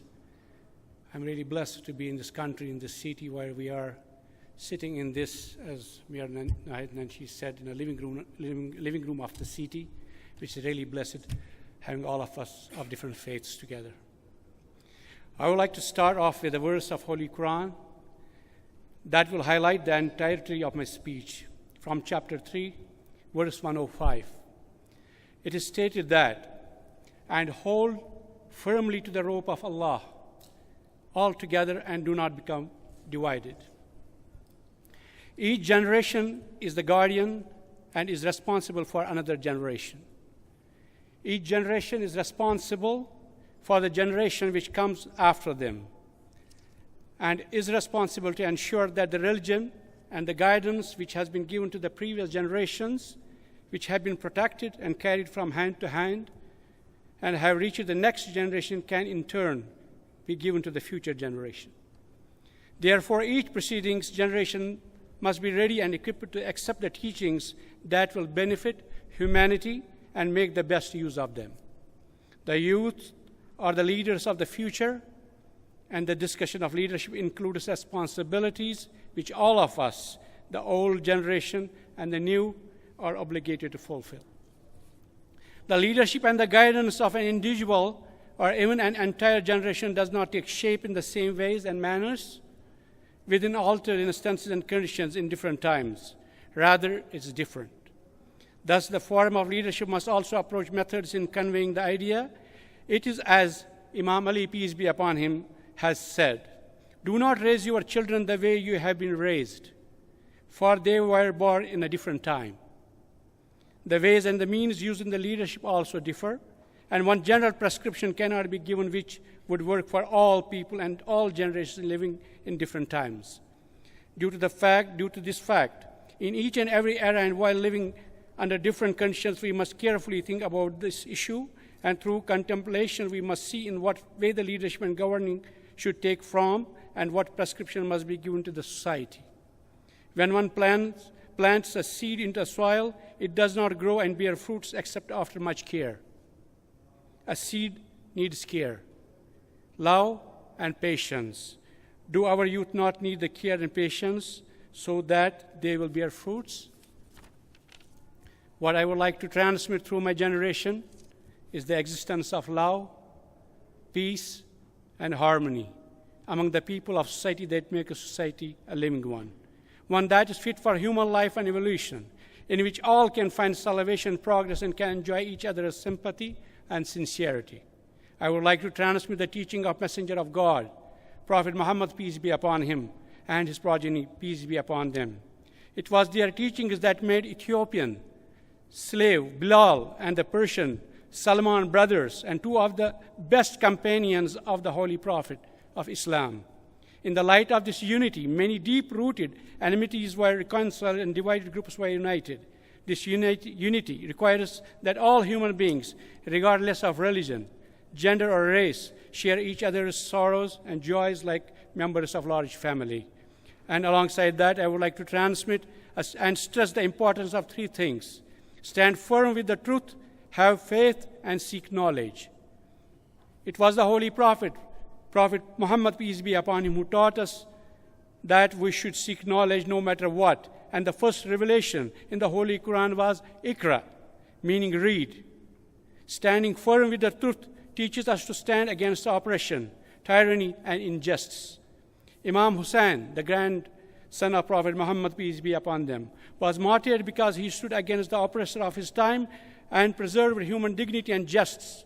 And lastly, have faith at all times. Recognize and realize that there is a higher power who has created everything from the smallest grain of sand to the cosmos. Find that power and trust in him at all times. These are the teachings which I wish to pass on to my future generation. Each one of you is a shepherd, guide, and each one of you is responsible for this flock. We must embrace this responsibility and working alongside our future generation within each of our own abilities, endeavor to solve the problem of human world and to create possibilities for the advancement and promotion of love and harmony. Thank you.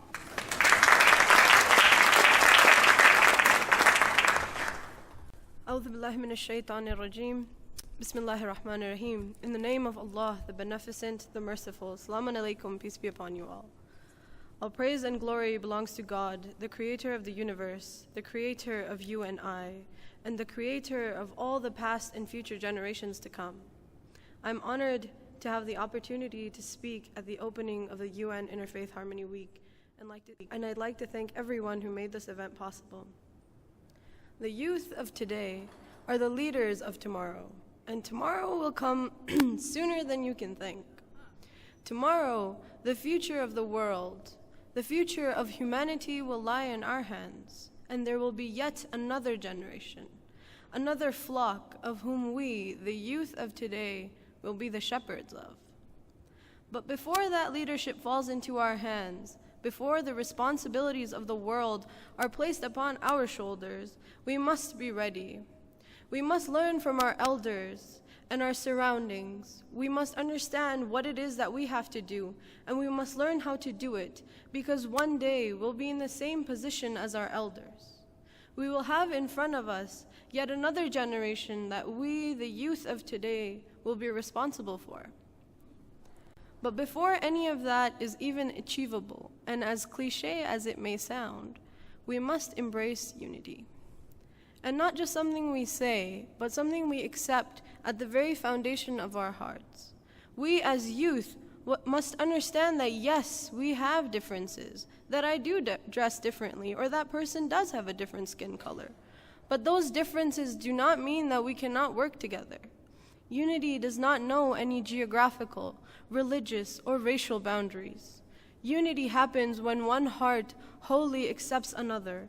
It does not mean that you have to start praying 5 times a day or start wearing the hijab.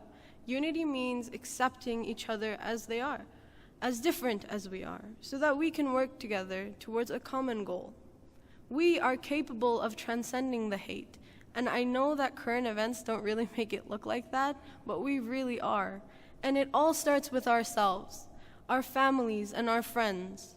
It all starts with one simple act of kindness, a simple gesture of love, of effort to join hands with one another.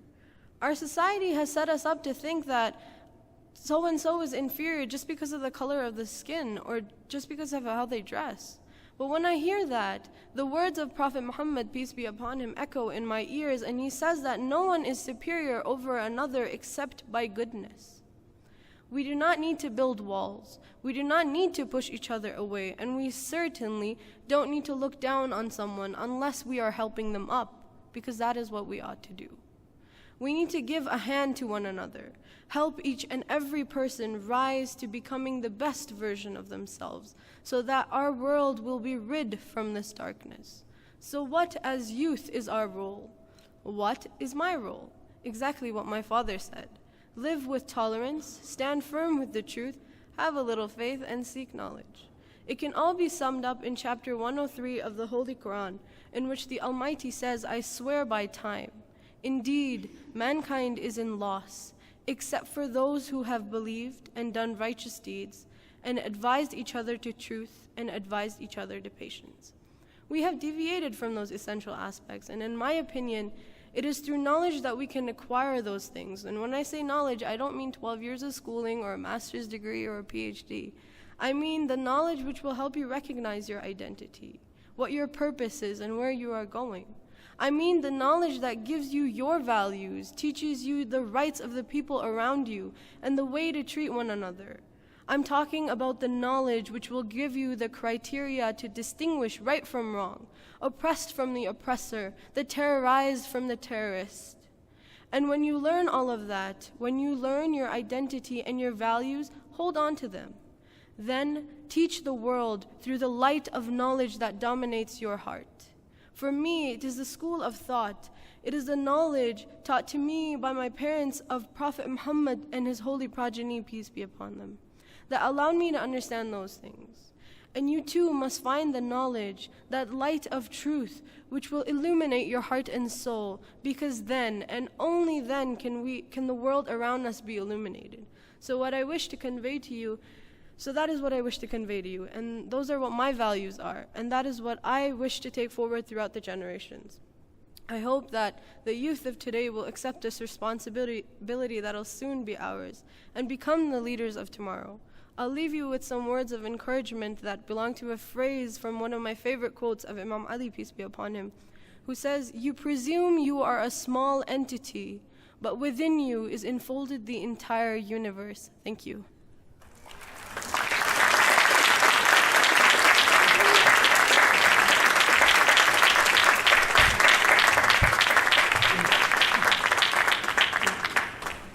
They say in my tradition, now that'll preach. Thank you for those powerful words. All right, last but not least, we have a millennial voice from the Mount Royal University. David Munoz is with us. I asked him, so how would we classify the community from which you're speaking, or the philosophy and ideology? Is it humanistic, interspiritual? Yeah, kind of all of that. Welcome, David. Alrighty. I just want to say thank you to everyone who has come up before. I don't remember your name who just came up, but that was awesome. I really enjoyed that. Thank you.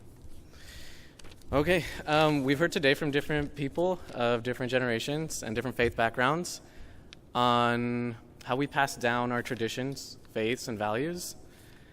My name's David Munoz, and my purpose here today is basically to represent a generation that falls in between most of what we've seen here today. So basically the university age generation. We're also commonly known in our culture today as the millennials. I'm sure you've heard of us, for better or worse. And I'm here to give my perspective as someone who falls into that generation. My family's originally from Colombia, South America. And growing up, there were two words that I was really famous for using around the house, and those words were yo sé. My mom here, who is here today, can attest to this. And yo sé means I know in Spanish.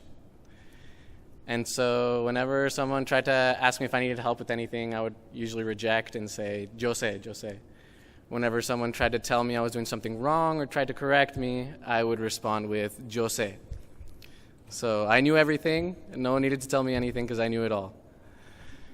I'm 23 years old now. I'm turning 24 next month. And I come to you today to ask you for help. Because although I used to think I knew everything, and depending on the day I still do, I want to ask you for your help because I'm slowly coming to the terrifying realization that I don't know everything. And that in fact I know very little. And life has had a great way of showing me this, because in the moments where I feel like I'm doing good, like I got things under control, like this thing called life, I got it managed, those are usually the moments when something happens and throws me off balance and knocks me down and reminds me that no, I don't know everything. And so my call for help is for you all here, because I'm realizing that I can't do this alone. That I can't go about this life by myself. And the truth is, none of us can. Because the pattern that I was describing earlier, where I feel like I'm doing good, and then something happens that knocks me down, that pattern is simply life. And we all go through it. We'll all experience loss, pain, and sorrow, and many times we won't have an explanation to those experiences. So what do we have? What do we have to hold on to? What do we have to help us make sense of the seeming chaos that ensues our life sometimes? Well, what we have is precisely what has been passed down to us from generation to generation. Because we're not the first to go through these difficulties in our lives. and those before us who also went through this pattern of life, of its ups and downs, they left us messages of love so that we can learn to navigate through this chaos. These messages are given to us in the form of sacred stories, traditions, and values. These messages were given to us to remind us of our shared humanity. Because although the traditions and the stories may be different for each of us here, their purpose is the same. And that is to show us how we all navigate through this world with the same heart. Because my pain and my joy as a Mormon is no different than your pain and your joy as a Muslim, or as a Jew, or as a woman, or as an immigrant, or as a gay man or woman, or as someone who still isn't sure of what they believe in or who they are yet. And so, there is, and in my opinion, my personal opinion, there is no experience deeper and more spiritual than to be able to share of my pains and my joys with someone else and connect in that level. So my call for help today is to invite all of us, myself included, to keep on sharing these sacred stories and these traditions. Whether they be the sacred stories from a holy text, or whether they are the sacred stories of our grandparents and who they were. Whether they be the traditions from our religion, or the tradition of sitting down and sharing a meal together. Because these are the messages that will remind us that no, we don't know everything, but we have each other. And if I'm willing to share my pains and my joys with you, and as long as you're willing to do the same with me, then we might not know everything, but in that moment, we can have everything.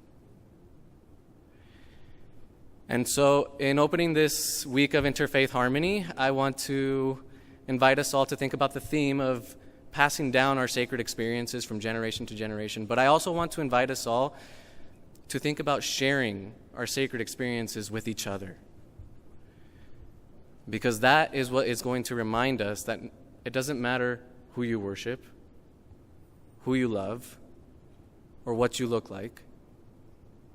My pain and my joy is no different than yours. I want to end with a quote from author J.K. Rowling, and it's in the book Harry Potter, the Goblet of Fire. And it says, "Differences of habit and language are nothing at all if our aims are identical and our hearts are open." Thank you.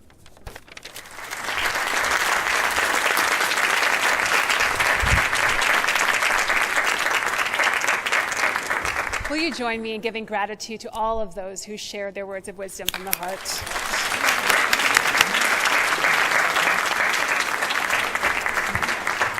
Thank you to all of us for giving this bounty of time and attention to this launch of the Interfaith Harmony Week.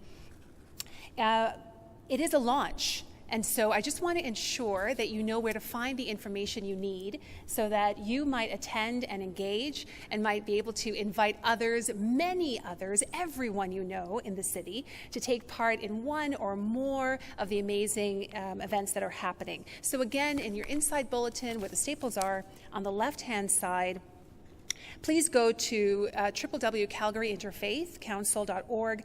All the open houses are scheduled there. There are several happening each day, early morning, afternoon, evening. There's something there available for you. We still have room in the Interfaith Habitat for Humanity build, and you can contact the telephone number at the bottom of the page if you're interested in spending one or both mornings doing part of that.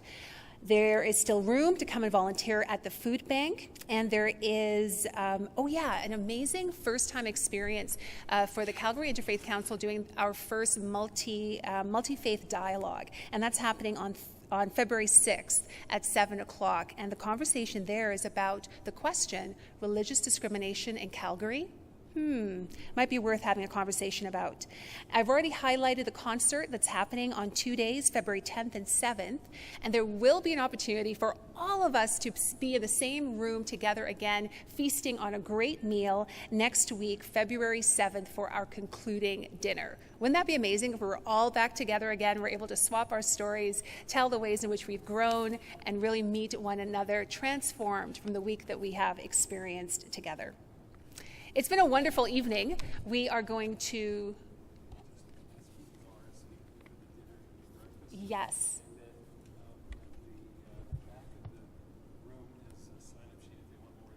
Of course, yes.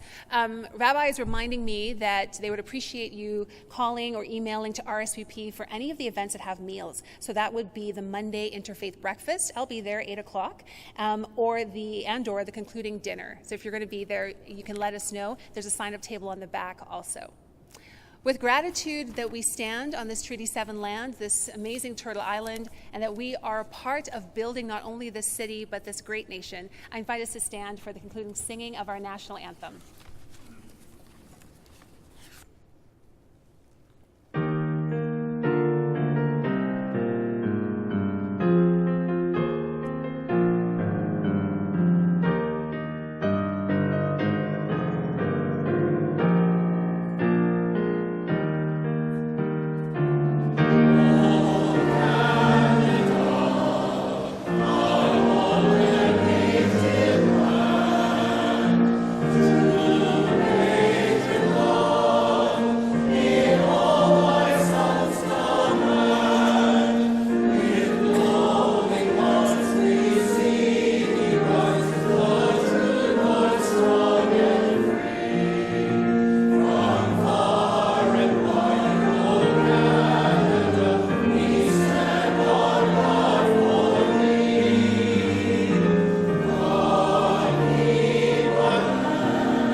Friends of the Calgary community, friends of the Interfaith community, may you go questing after the values that we affirm this night of goodness, of light, of love, of justice, mercy, compassion, and unity for all. So it may be so on all your journeys this week. We go in peace. There are tables at the back of displays. Feel free to linger and get to know one another.